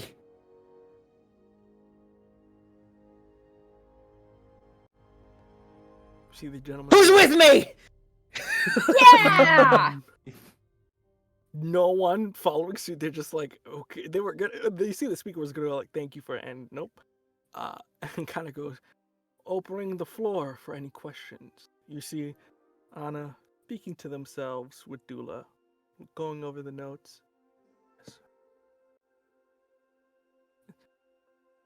We do have some questions regarding the background of these individuals. If you would be so kind, are you comfortable with answering? Perhaps. A yes or no would suffice, Mr. Gareth. Yeah. Only if you can get people to speak on your behalf too. If you can provide your sources for your information. We'll answer your questions if you answer ours. I very much do. You see a smile. Now, last names are very important. It provides context into families in which we can understand. Now, there are two people here within your group which have a very interesting history to color it. For you, Belele, your parents, that name is very important. We understand. If I'm not mistaken, and you see they kind of turn to everyone, your parents were traitors to the Republic, if I was not mistaken. My parents were never traitors to anything. They were always firm in their beliefs, and they stayed true to them. So much so that they went against the rule of law. They believed that their ideals were above the responsibilities of the Republic, if I was not mistaken. Am I wrong, everyone? Everybody sees muttering, and as you can see, we all remember your parents, very proactive rebel rousers, if I would, and especially in a time when unity was needed most during those cruel days of the Ember War. Yeah, they, you know what? I think I do remember you. I think I remember my dad talking about you at one point. And I mean, if going against your policies is what helped feed people in the streets, then I think they did the right thing. Our policies were made for rationing, drafting, all things my family did in order to protect this city. Your father went against that. My father was one of those people. You and your family always stood above everybody else in their houses of riches, and you just sat there and told everybody else what they could and couldn't have. You do have a point. My father was a very rough man. But there is something to this story which connects us to our next individual, Gareth. If it was not for Mr. Gareth's father, we would have never been in this situation to begin with. What are you talking about? Do you not know your own father, boy? In fact, no. I was too young. Couldn't form memories about my father, but he served for Eston. You Served in the hear just military a- here. Served is a very interesting word for a greedy blacksmith. Your father was a very greedy man, so much so, he took a contract for an individual that we still don't know today to make the very item given to the Ember Queen that almost destroyed all of us. Your father single-handedly gave the enemy the weapon that killed countless people. Your father is a murderer, a liar, a schemer, a greedy man, everything the Republic was against. And he was able to make such an item with the help of Malele's parents, from what we understand. To this day, of course. So, we are to believe the word of a traitor and a greedy criminal. Rao will now slam the witness stand, wooden paneling that's on the witness stand. And as he slams it, he says, "What does the sins of the parents have to do with the children? Is it the culture here in Eston that the sins of those who have come before us haunt and dog the new generations for the rest of their days?" If my parents, and my ancestry, and my family is to put under trial, why not take into the account the backgrounds of the various individuals here? It is only fair. We cannot for that. You want to run straight into war. What of justice? What of the truth? You don't even have the answers to all of the questions. Merely an account of Arcus mages and our account. Does that not raise enough questions, counselors? It's very muddled. Mixed signals in this room. People are, yes, but also people are like, well, they have a point as well. It's mix. And with that, Anna goes, "You're right. We need to understand the source. If you'd be so kind to let the individual of this information into the room, please." You see walking in to this place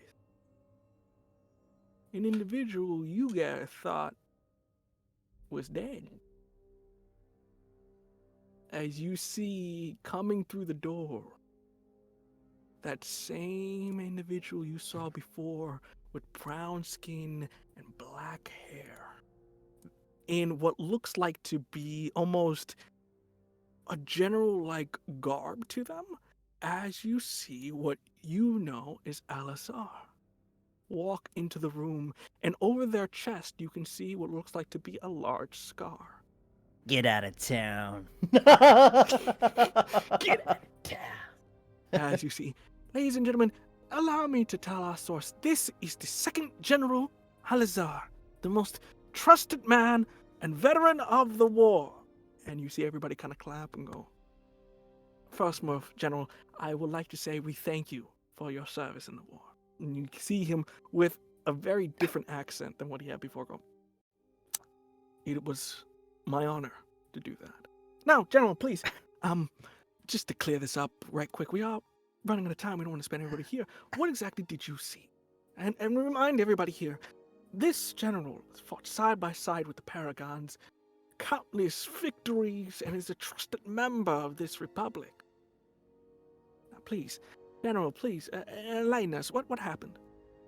Well, I was there enjoying the festivals, as anybody else, visiting various peoples and enjoying the countryside, until what I saw before me, and the kids may be right, maybe there is something bigger at work here, but I did see a number of Arcus mages, And I did, you see, snap fingers as he tosses what looks like to be a number of weapons and clothing that you've never seen before.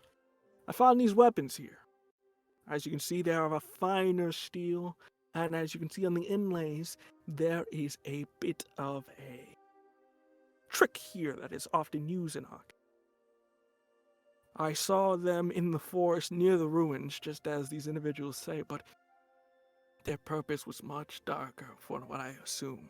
But I tried to leave, but before I could, something happened. A storm flew out and began to attack the village. I think these individuals, I saw them at the boat, I believe, or some kind of boat trying to save people, and I assume they're dead. I'm very glad, as he looks directly into your eyes, that you're still alive. But for the most part, I ran all night on horseback to let you all know of what I saw, and I tell you, as the gods be my witness, that is the truth and nothing but. Rao will slam against the witness stand again because he's lying. And he slams and he says, "Liar! That's not where we saw you. Objection! Interloper! Wow. 'Tis you that brought that bird upon us. Liar!" As you can see, ladies and gentlemen, Anna gets up. These are kids of rash natures and of imaginations who say they were not partaking in the festivals as most do. I just want to keep that in mind, that maybe it wasn't an owl they saw, maybe it was simply just the drink affecting their minds, maybe something of a alchemical nature in which their youth partake in. But that's just simply my opinions, and I rest my case for the hearing. I think at that point, Lawrence will step forward and look at him and say, "How do you explain what happened to Eloise? Some storm?"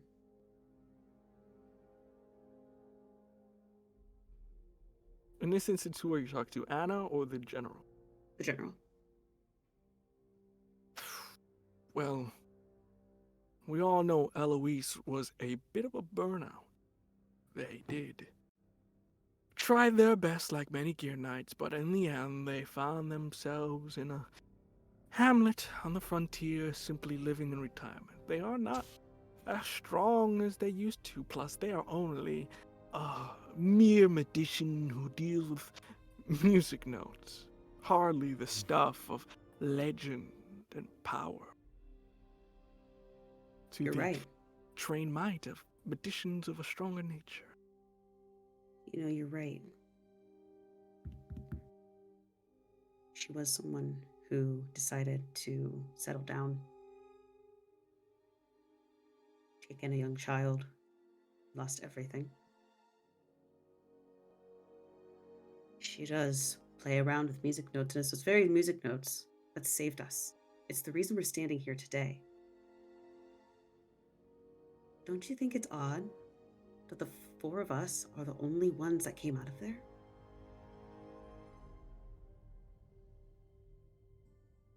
You see, Anna, it is odd, and I will be the first of many to say that we are at least happy someone made it out alive, as you hear just over like, hey. And why won't you believe us? Well, again, so many accounts, so many people, and also considering family backgrounds into it. But we are hearing every side, and you have provided us with something to think about. I just have also provided something to counteract and think. It is the way of Eston. I know these aren't things you are familiar with, and again, no, that's personal, but again, this is a very different world than what you are accustomed to. The world is the same no matter where you go. People are greedy. People want power. People lie. No different anywhere.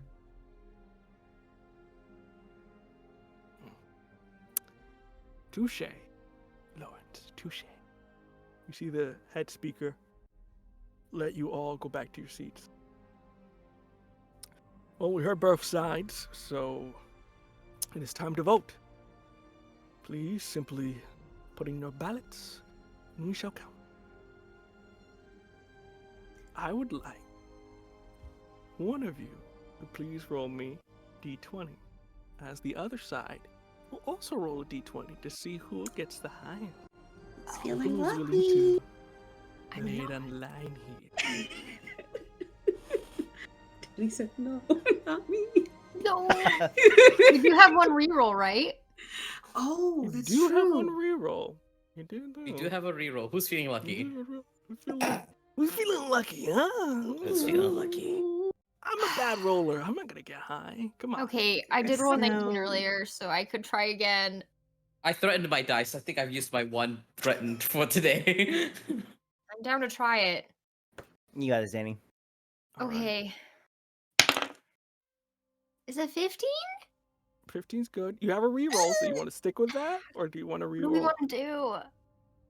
You gotta make a choice here. You got to if you reroll it, you gotta stick with what you. We gotta reroll. stick with So the it's a- new. Oh my new gosh, rules. that's such a. The chances of getting something higher. 15's pretty good. I'm so 15 scared. is pretty Okay, good. yeah, I think we should stick with that. You gonna stick with Just- 15? You sure? We go, that's the lock-in answer. That's what we sticking with. Is it? I don't know. You I wanna think stick with so. it? Statistics I here. think you just go Alright. hard. You just go with the original roll. Okay, I Yeah. think we another do. reroll. Just saying. Alright. But Yeah. So you want me to get below 15 here? So that's you. Oh Yeah. shit! I forgot about that part. Yep.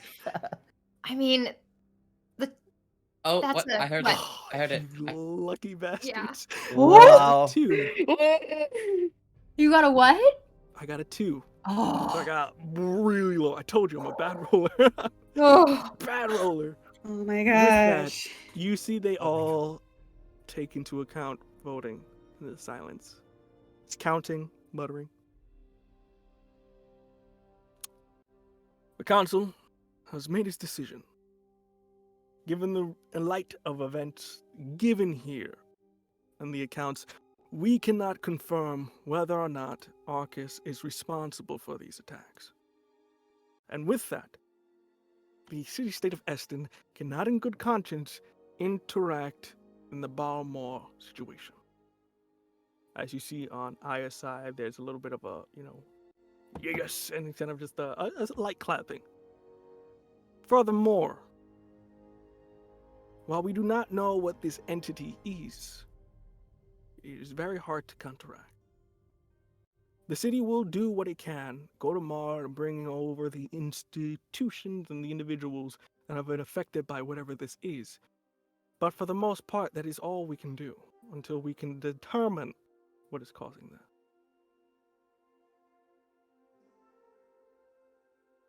You see Anya kind of understandable. I am content with this decision. Aya they look over to Aya. Aya looks at all of you. We are also content with this decision. It is agreed. We will bring all the citizens of Mar into Eston for healing. But beyond that, there is not much we can do. This meeting is adjourned, and you see everybody kind of gets up, proceeds to walk out the door. And you do see Anya give you all a particular look of disdain. But even more so, Gareth, you see Alazar give you a particular look of glee and a slight smile across their teeth. How far away is he from me? It's about 50 feet, maybe. So it's a little far. There's people coming at the moment, there's people kind of between you, kind of moving about, but you can still see each other between this sort of ocean of people. I'm gonna just throw him the I'm gonna go.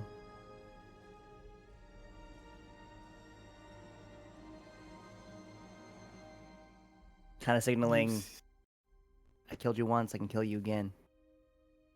You see him laugh, and give a smile and a bow as a person passes by, disappears. Ooh, that gave me goosebumps, buddy. Uh-oh. Grumble, grumble, grumble. He's on the ceiling. It was a smoke bomb. Oh no! I'm coming for you, Gareth. With that, you all are outside as Aya kind of helps walk you out of the building itself. As you see, they kind of go to you. Mirror is out there as well, and they kind of go, I know it wasn't the results you were looking for, but I hope you can find some peace in the decision that has been made. What the hell was that? Why is he allied with the Ortizes? Why is he with them? That's a general, second general of anything. Why?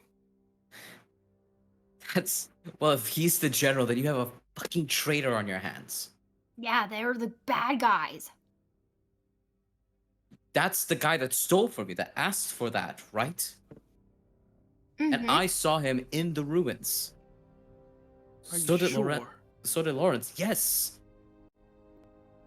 Well, the person that you just met was Second General Alazar, who is a particular family friend of the Deotiza.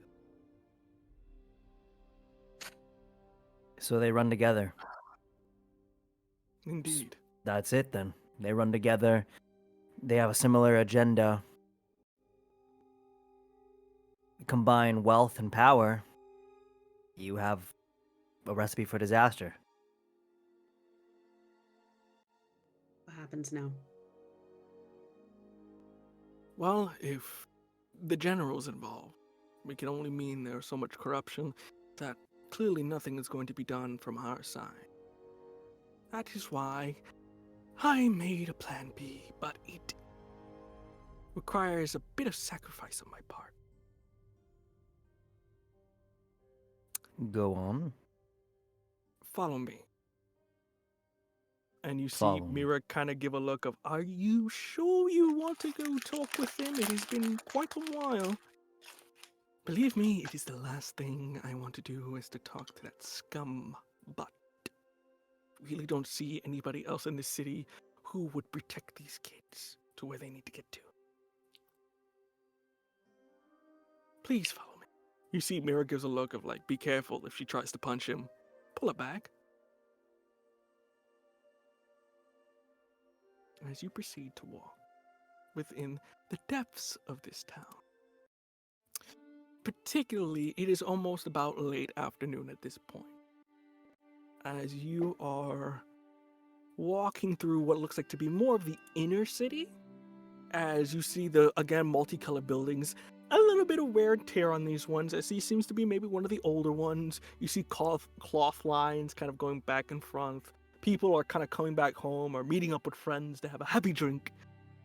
And as you all are going through, you see that you enter a particular street. And as you turn the corner, you see someone immediately body check Aya, and he's running down the street. They look like some kind of thief or something, or some sort of petty criminal that's running with what looks like to be a sack of gold. And from that dark alleyway looking down, you see what looks like to be a golden shield made of brass immediately come darting out and immediately hit this individual on the back as it boom, comes back.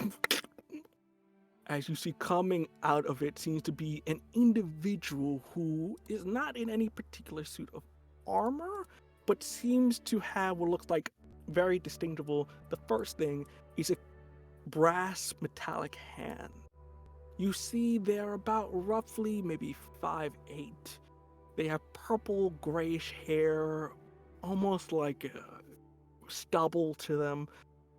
Blue eyes as the sea, wearing purple clothing and also what looks like to be steel against what looks like to be their arm mechanical in nature as a shield is metallically attached.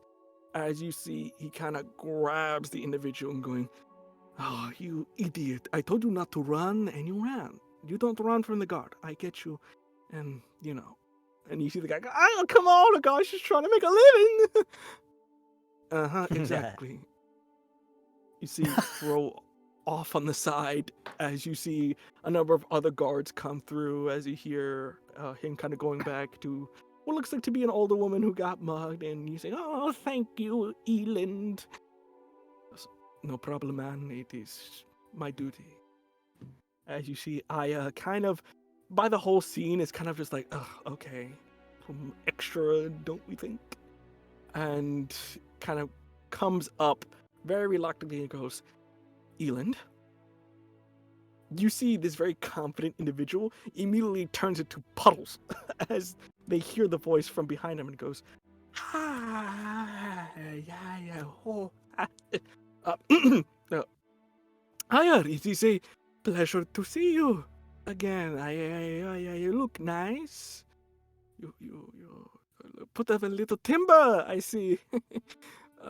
You see, we can dispense with the pleasantries. We need to talk. Of course, anything for you. Who are these people? These are people that need your help, and kind of, please introduce yourself. This is Eland. He is captain of this district's guard, and one of the... He is a gear knight by name alone, and also practice. Wow, you're a hero. Rao is vibrating violently next to all of his friends.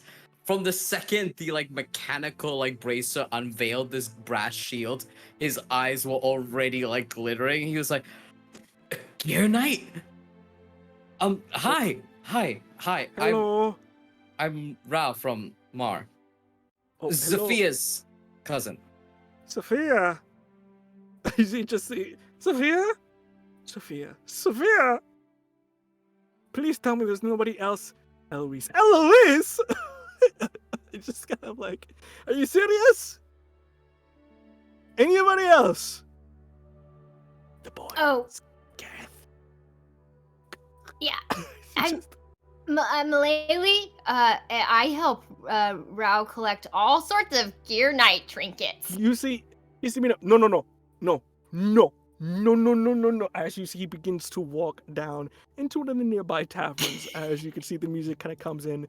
Aya kind of following behind of, "Listen here," and follows suit into what looks like to be a tavern. As people going about, people go, "Elin, hey, what's up, my guy?"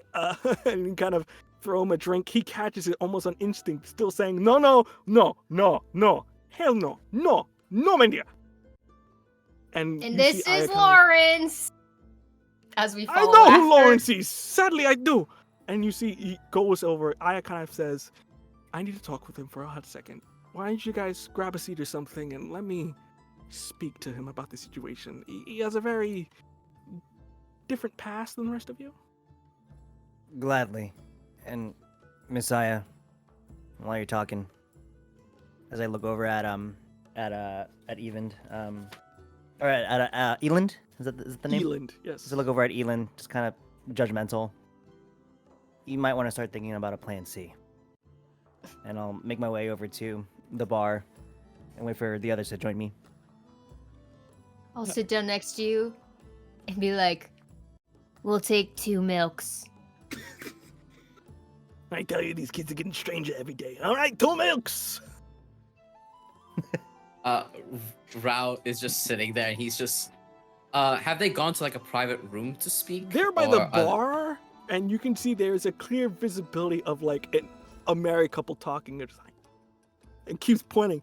He's so excited. He's just kind of like, "Oh, if Sophia knew I met someone from the old days, You see, she specifically points at you. It's like,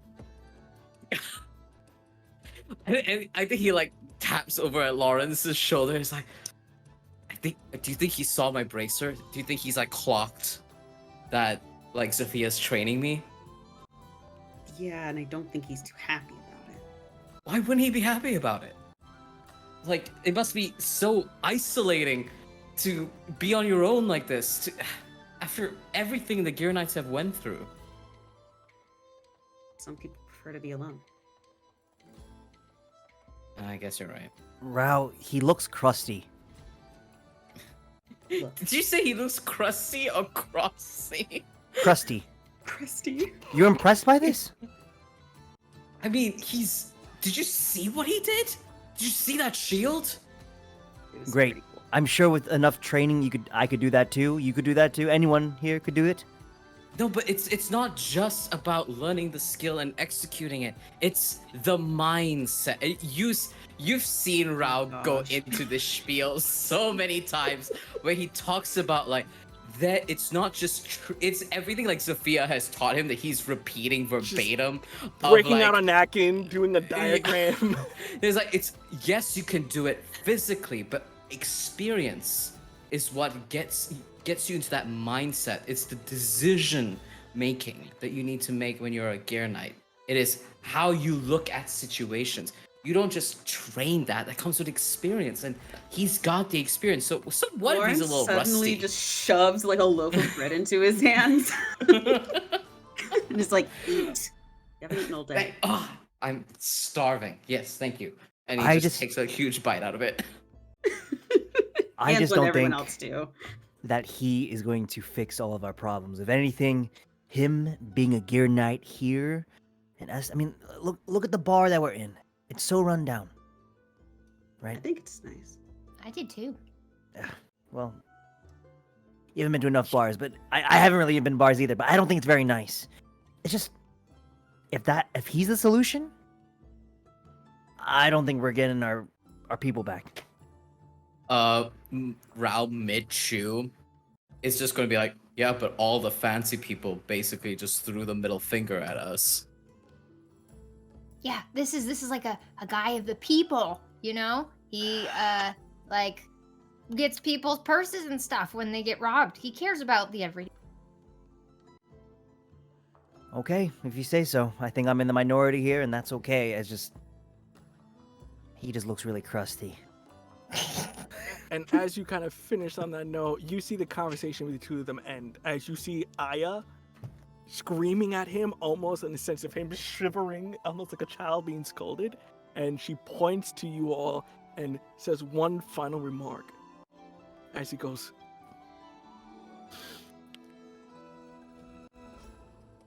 as you see the two of them begin to walk close, as Aya goes, I have good news. I believe that Sophia may have the answers. I did a little bit of digging. Apparently, you said Sophia was with you or something like that, or They're my cousin. They went on a work trip. It was very inconvenient. well, I But checked the yeah. I checked the archives and I referenced the creature, and it seems that Sophia was one of the individuals that may have encountered such a being. So I need to get you all to Balor. Problem is, with the government here not being too trusty and also it being a dangerous field, I thought you could use somebody to escort you there in a safe fashion and as fast as possible. And Eland is the best person I know. Believe me, he will not betray you for a hot second, though he will act like a baby. He will do what I requested him to do. You see him into it. I am only taking you to Balor and nothing else. I am taking you there. A, B, I'm gone. Okay? That's all we're doing. No questions. You All pretty right? sure? What I say goes. All right? I just want to make that very clear to all of you, because you look like independent thinkers. yes, sir. Oh boy. Aye, Captain. Worse. Just call me Eland. That's it. Not Captain, not Gear Knight, not Sir Eland. Just Eland, please. Yes, Elon, sir. Yes, Sir Eland.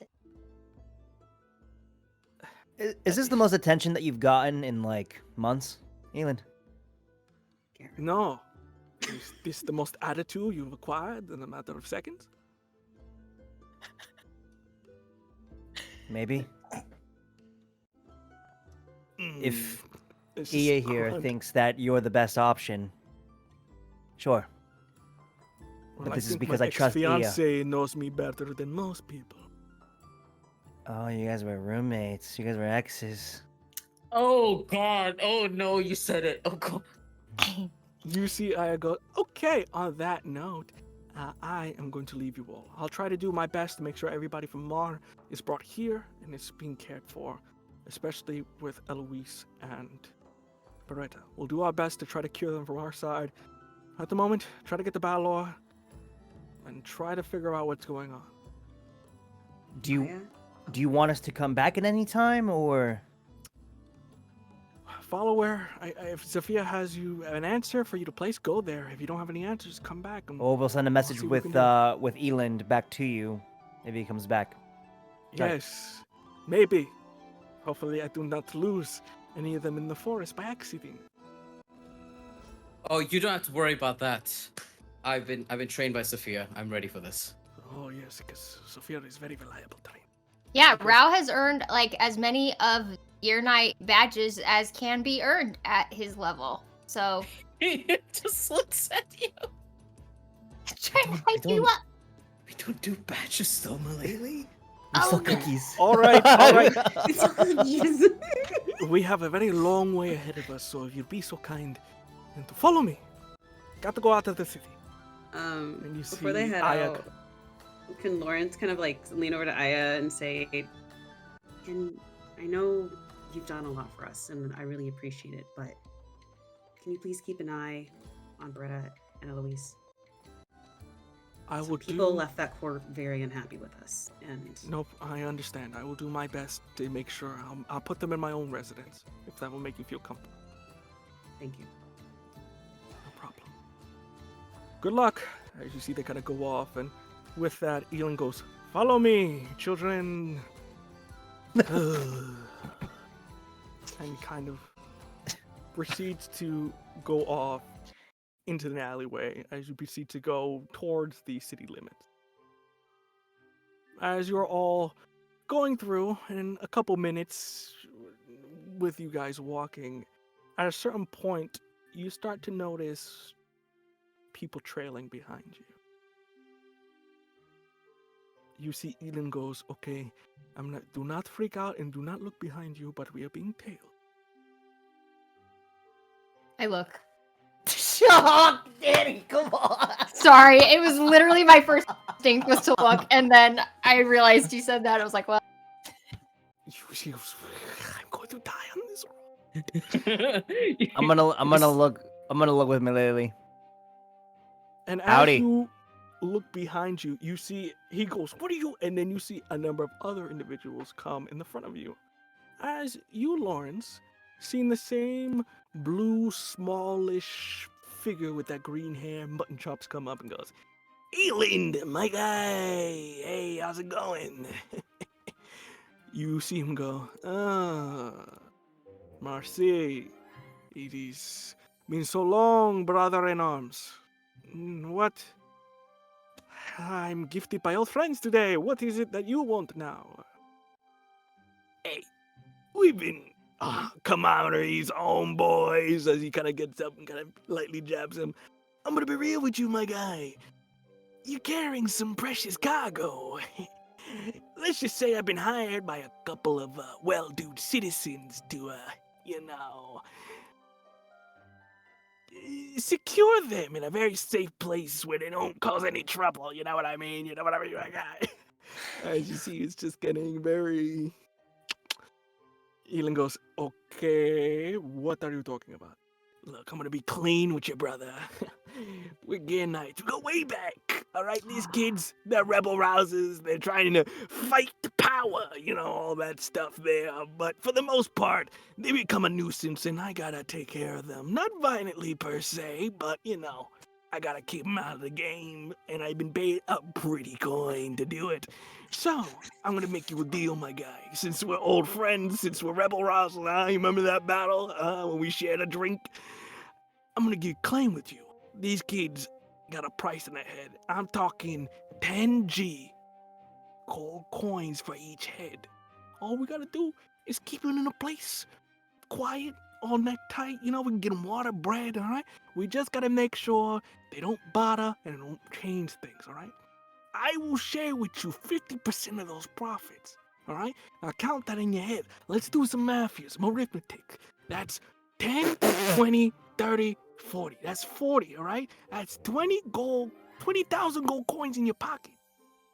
That you'll be richer than you working a god. I mean, come on, a god? What are you making? 10 gold coins a week? All right, there's nothing for retirement. I can enjoy the splendors of this place. So, how about you join in, you come in my deal, we get together, we have some drinks and whatnot, and we keep these kids in the wrap. Come on. What you See- guys talking about over there? Ain't nothing. We're gonna take you to a nice spot. Isn't that right, Elin? All right, we're gonna take a little vacation. It's all right. We're gonna take you to a place where you can relax. All right, you okay with that, kids? What, you want an ice cream? You want a pony or something like that? I don't know what your kids like. Were they saying that and loud enough for us Yeah. to They're hear? being very loud. They're So- like right there. So I was definitely recording that. with that, that's gonna switch now. So what you had before is now gone, and now that Yeah. isn't. Is the With that- person that with the green hair, are they in front of us or behind us? They're in front of you, but there are some Okay. men behind you as Okay. well. Yeah, I am back to back right now with Rao, Mm-hmm. and I'm going to just give him like the gentlest jab on the small lower Mhm. back, and I'm gonna just keep my eyes on the back flank here, Mhm. and say, yeah,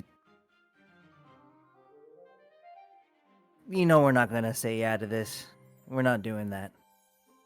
I'm a people and- pleaser. People and Rao leans forward and says, "Well, then, as Gear Knight, you know that we have an important task to do, right, Eland? We're You see, Elon going, kind right? of looking back and forth. You see in his head he's like 20,000 gold coins. That would be pretty good profit. But you see, I'm going to make you a deal. Marcy, he goes, that's my guy. What's the deal? He looks at you very reluctantly, Rao, and you see him mouth the words, run when you see sick. As you see almost armor begin to form from his hand to Mhm. begins to form up very slowly and stealthy like. Here's my plan. Is this? You see him immediately armor goes on all of his half of his body as he immediately punches Marcy in the chest. But you see, as that's happening, a split second, you see armor begin to open up from his mid rim as he gets pushed into the nearby building. As you see the rest of the gentlemen here begin to get into more aggressive stance. What are you all doing in this scenario? As you see, Rao, because he told us to book it, right? He told us to run. So Yes. Rao's just like, all right, gang, scatter. And he will like unsheath his sword, ready to carve a path, and lean back towards Gareth, as if we're both prepared to carve a path for everyone. Oh shit. Okay. what are you doing in this instant? Are you gonna attack, or are you just gonna? prepare I'm yourself? assuming these guys are gonna hear, oh, Jig is up and begin swarming us. So Mhm. Rao will like knock them on their whoever's in front of Rao to stop us from running and leaving. Final Fantasy X style, like push aside, fight whoever is in front of him who's blocking our way. D20 for you, my kind fellow. As you do Sure. see, almost like the rest of the plate armor kind of go up almost to his head without having a plate on. As you see, Elin begins to look at you. Make for the city wall. Go left and then right and keep going till you hit the wall. I will meet you there. I have to deal with Marcy because if he catches you, he's going to beat the daylights out of you. As you see him Sir. immediately, almost like double jump as you see him just climb onto one of the nearby walls and immediately into the nearby hole in which he punched Marcy in. As you have the rest of these individuals here, what did you roll around? So I know. I rolled an 18, so yeah. That is a success. With that, you see the two individuals try to get their weapons out, but you manage to just push them out the way. With that, what about everybody else in this scenario as the way open is ready for you?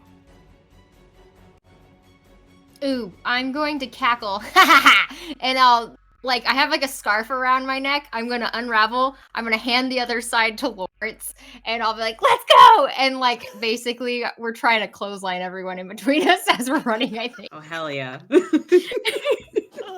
Hell yeah! Please roll a d20 for me, please. Can I do? Is there an assist or assisted thing? You still have one reroll. Oh, 'cause you didn't use it Okay, yet. I want to use it. I got a 9. All right. Should we read it? Yeah. Is I'm it worth it? manifesting. Okay.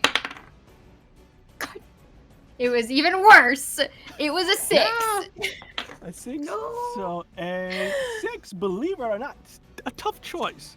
Yep. So with that, you can clothesline these individuals. But the thing is, he did say to get going, which means as you are kind of coming out the bend, almost at that point of you can still turn back or you can keep going, you do see that there's a number of other individuals that were waiting behind the buildings, as it almost like they kind of were preparing in case this went wrong. So if you clothesline these guys, great, but now all these guys are going to come in from the sides. It seems about be 4 at each side, so you're dealing with about, instead of 2 individuals you're running away from, you're running away from 8. Okay, so it's basically hit them and make it through the hole, or don't hit them. Wait, I think I So mixed that up around. if you hit them, right, so like in clotheslining, you have another way of escaping. So you open another Okay. route just beyond the ford. But the thing is, there are a lot more men on that side, Okay, which okay. were the opening you're making. So you can open up a new way, which could be quicker, but there's a lot more danger on that side versus you continuing down the alleyway, which there may or may not be more traps or men waiting for you. You don't know. I just say we do it. I don't know. I just say we do it because we're gonna make a choice. Let's just commit to it. I guess is what I. Yeah. I can go. All right, so you're gonna Yeah. continue. So we're gonna continue with it. Yep. With that, you immediately close like, stop it! As you see, boosh, they get knocked on the floor. You see the other individuals that were kind of just like Assassin Creeding, they're like waiting by the stall or reading a newspaper, immediately get up and proceed to bum rush all of you. At the moment, as you get onto this other side, from what you can tell, Malele, there are 2 ways from what you can understand. You can see that there is a canal system, which seems to be very fast, very just for like sending cargo down the line, which you can get on, or you can just kind of maneuver your way through what looks like to be almost like the trade center. So there's like a bunch of crowd to lose people in. So you have a very faster way, and you have a little bit more of a stealthy way for everybody here to take. So as that's your turn here, and Lawrence kind of help, Gareth, what are you doing here? Just to visualize here, are we in like a tight corridor right now, or we're pretty much like in a wide open street? You're in an alleyway. You have Alleyway. one way of continuing down this alleyway and trying to lose them there, or you can go to where it's like a more of an open area where there is 2 methods of escape from there. You have Right. more of like the open bazaar kind of thing where you can kind of try to blend in with the people, or you can go onto what looks like to be a very fast slip and slide that's really meant for cargo, not people. And for Eland, how far away are they as they're fighting the other individual? You can see they're on one of the nearby buildings. They're Oh, like almost they're- like a they're- little. So they're kind of Yeah. out of reach, pretty much. They're out of reach, but they're like not super far. They're kind of like, and you can hear that there's scuffling going on. You can hear a lot of mechanized noises. Also, individuals that apartments they're fighting in. They're very scared that these people are just came out of nowhere and started fighting. So he's nearby that if you shout, he will hear where you're going. But probably I can't get to him. Not unless you can jump really fast Yeah. or far. And then Rap, what did you do on your turn? You He was carving a path forward so that I see. yeah, so we have a space I- to move forward. I am going to take a defensive stance with Rao and just kind of watch his flank as he pushes forward because in this rush of the moment, Gareth is unable to make a decision right now and it wants to see what everyone else wants to do because I don't want to get split up. So I'm just kind of like back to back to him as he's carving forward and I'm just kind of watching the flank, deflecting any attacks from there. All right, fantastic. With that, as you guys are kind of thinking about, the enemy kind of goes up. You see they pull out what looks like to be these crossbows, but instead of bolts, they seem to have nets on them. And with that, specifically to Malele and Lawrence, they shoot at the both of you as you both get caught in one, as you're currently trapped in a net at the moment. They got 16s on both of them, as the both of you get a cut in them as you two see that happening. With that, Rao, what are you doing as you see two of your teammates just got caught in the net? Oh, mic's off. You're mute. You muted. This is a great time to use this. So both of them, they're still within close distance to me, right? Yeah, very close. Yeah, so Rao holds up his longsword to his face and looks directly as he mutters a few words that Sophia taught him and coats his sword in fire. I'm going to spend an AP to use Fiery Avenger to ignite my sword in flame. And because it basically acts as a fiery sword, I can dismiss the flame at any time. What I would like to do is cut the nets so that they're free. Don't have to roll for this because it's a fire Okay, excellent. sword. So with that, immediately cut through. Would have been hard, but it's on fire. So you immediately, almost like a lightsaber, kind of cut through it as you see they kind of take it off. Malele and Lawrence, you are now free. With that, Malele, what are you doing as you kind of get free here and are still in this area here as you see these 8 men are trying to come at you guys? Yeah, I definitely want to try to stealth mode, like you were saying. So what I want to do is like kind of like wave at my pals, like, come on, let's get lost in the marketplace-y type area, and want to like just kind of like run through and use Cosmopolitan, where I invent a local mannerism to fool commoners about my identity. So what I want to do is like run through a little bit, zigzagging, and then like grab like a shawl and like put it around myself, and then like start bartering with somebody, like, well, this way, I'm not paying this much for it, and like try to fool them. Fantastic. What is this move again? Okay, It's Cosmopolitan. Yeah, so you really don't have to, you kind of just get in here and begin to just like, you see one of the guys like, okay, hey, what are you selling here? I'm not selling, I'm trying to buy! You're trying to buy, you're trying to buy! I'm Alright, I trying to got some great buy! stuff here. And you just kind of blending in at the moment. I'm just like, I got a fantastic I'm like waving fish. the hands around a lot, like that's... You're so That's how they miss energetic. me. Where you from, huh? You from Yeah. out of town? You from... I love your energy. I just love everything about you. Oh my god. Oh, no. We got a fresh fish here as you just begin to just blend in. As you see, where did they go? As you see one of the soldiers going there. With that, Lawrence, what are you doing in this instance? As you see Malele begin to blend in with the environment.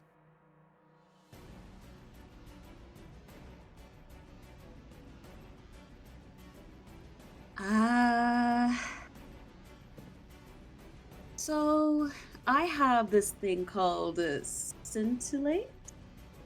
Mm-hmm. I can do 2 things with it, and I want to do the second, where I create a harmless firework that explodes in the air, creating a pattern of an each color. Can I instead aim that at our enemies so that we can get lost? Like, not to hurt them, but just kind of to distract them. So we Smoke can, screen, like... kind of. Yeah. Roll a d20 for me, please. Right. Don't let me down. Okay, that's a 12. That's a 12. 12? It's success. So with Oh, that, you immediately, what does it look like when you aim this thing as you see that kind of trying to look through and they see you going, oh no? Okay, there's something cool. I think he's gonna actually like kind of look at them and say something. I don't know. I'm trying to think of something clever. He's gonna be like, think fast. He's gonna snap and boom, fireworks. With that, with the snap of the fingers, almost like those sort of firecrackers that kind of keep going and kind of dancing on the floor. You see they kind of covering their eyes, smoke going about.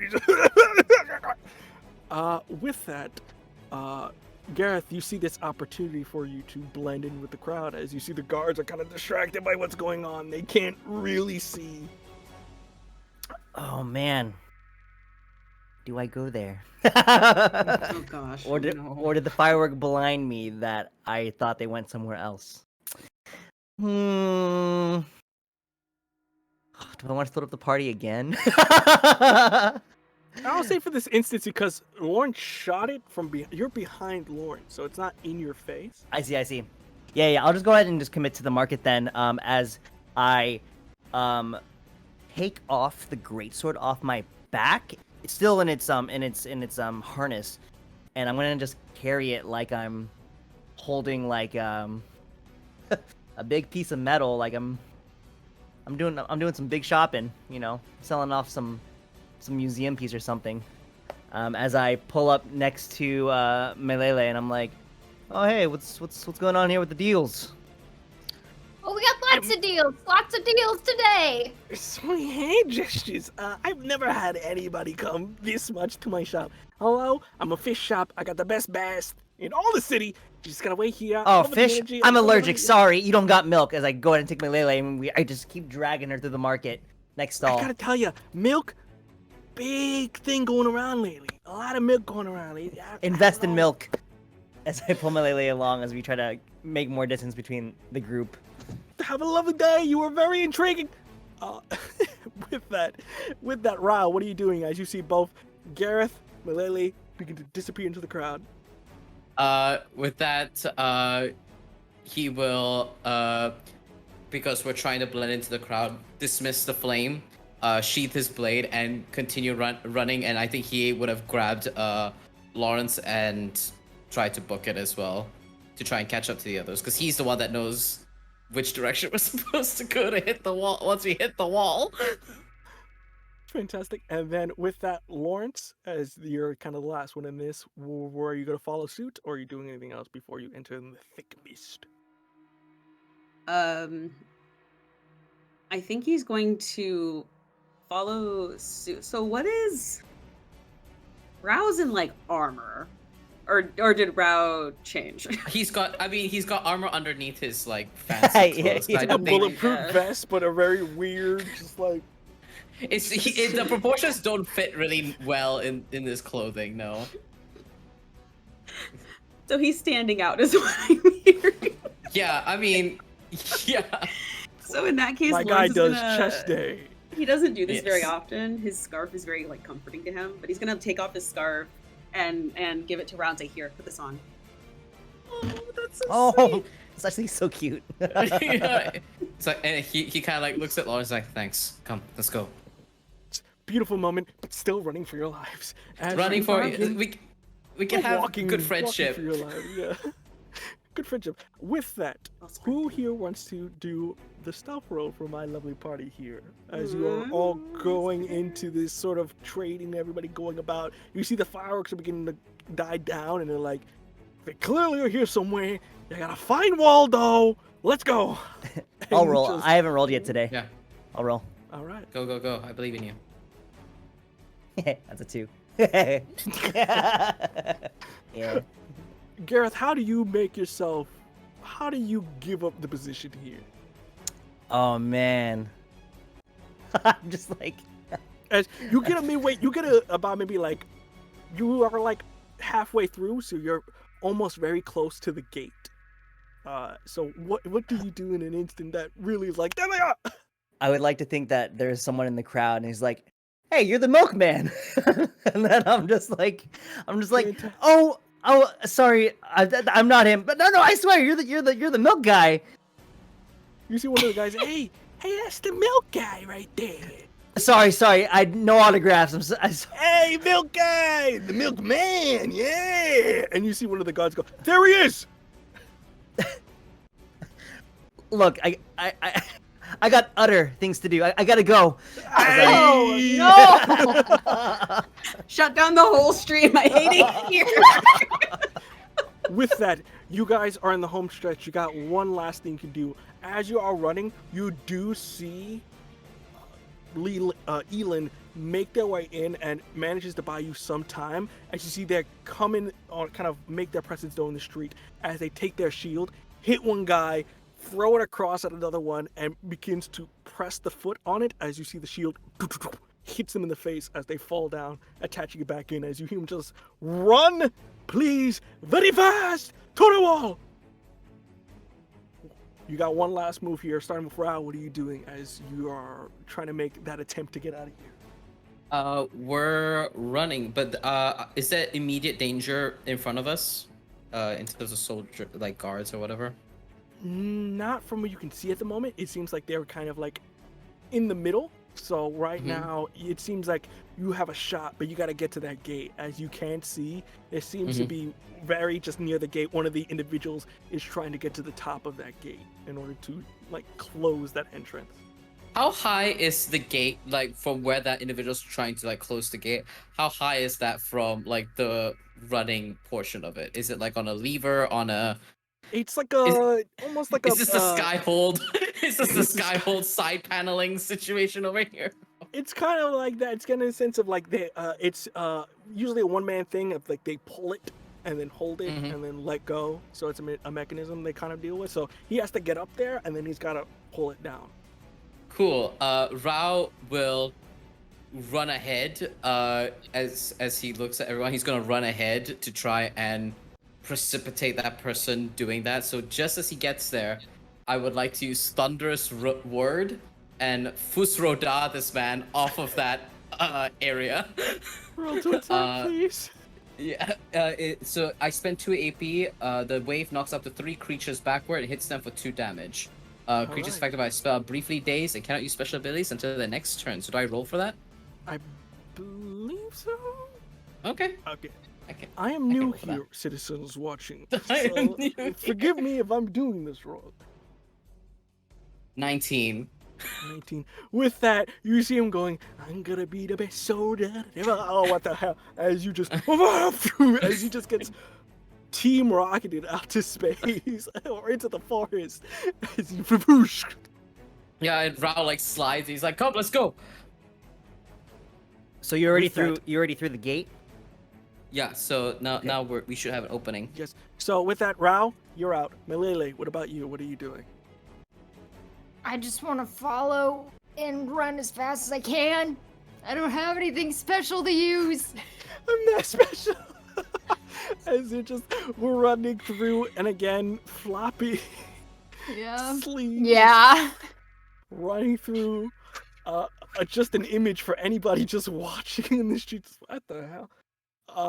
Fantastic. Running through. Lawrence, what about you? What are you doing?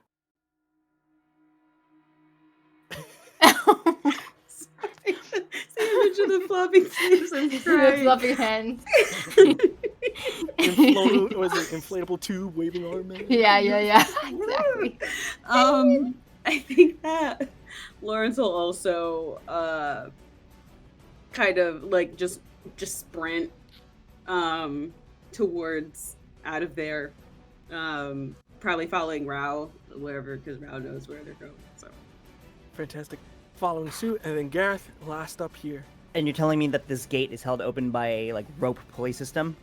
It's like kind of something similar to that. Not rope, but like almost like a larger wheel that they have to like pull up, pull down kind of thing. Okay. So if you're trying to cut it, you can. If that's what you're asking. I can't. If you want to, you can cut it. Oh, you So can? There is a Okay. rope that you can. If Great. You, So that's what I had imagined. So I'm gonna go ahead and try to do that. Where is Eland in all of this? Is he behind us, in front of us? Is he's he behind still... you, but he's catching up. He's kind of Okay. the last person in this thing. As Eland catches up, I'm gonna shove him forward and saying, "Go, I got this. Keep going." As I take the first the short sword that I kind of like bent and destroyed, hitting that tree in the beginning, I'm going to kind of prep it for a sort of like boomerang-esque toss at the rope as I'm running towards the gate at the same time. And I'm gonna go ahead and use wild attack for this. So it's Ooh, okay. so Roll for me, we'll please. see how it goes. So as I kind of like run and throw it like a boomerang. That's a 13. So I don't know how in the context of this, but it says you deal double damage. Double damage. So with that, you successfully do this as you see Elin running almost much faster than the rest of you, as he just surpasses Malele almost. As you come in, Malele goes through, Lawrence goes through, and Elin goes through.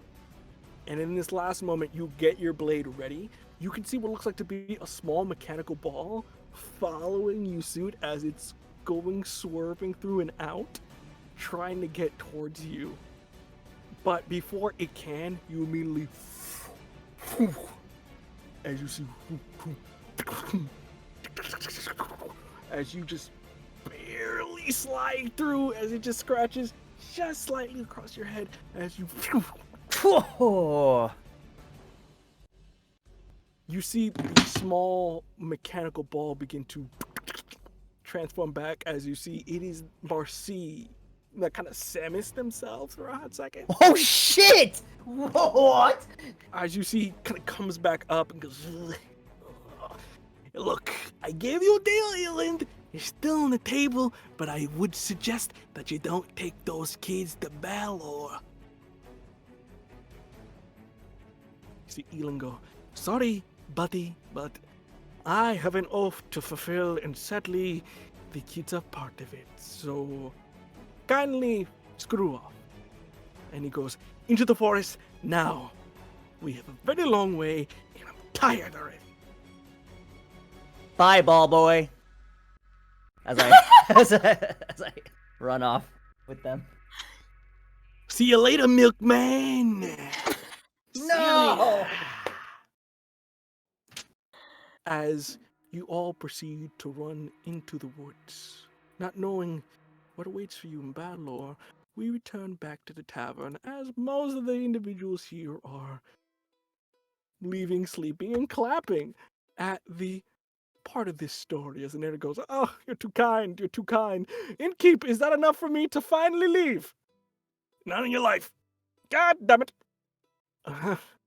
Ladies and gentlemen, it looks like I'm going to be here for another night. Beyond that, we are very thankful for you coming here, and please, come tomorrow. It's not like my life depends on it or anything, but I am very excited to share with you the Siege of Balor, as that is where we shall end our story for today. Yay! Thank you for everybody for joining us for another episode of the Symphony of Scylos. With that, we're going to do our outros in reverse order, which means, Val, you're taking us away first. Sure thing.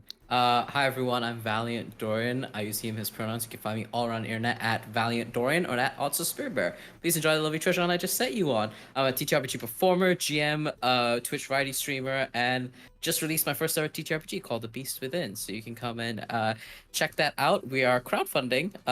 Help me force my artists to draw DeviantArt wolves. That is all I'm going to petition this as, is help me do that. Help me get there.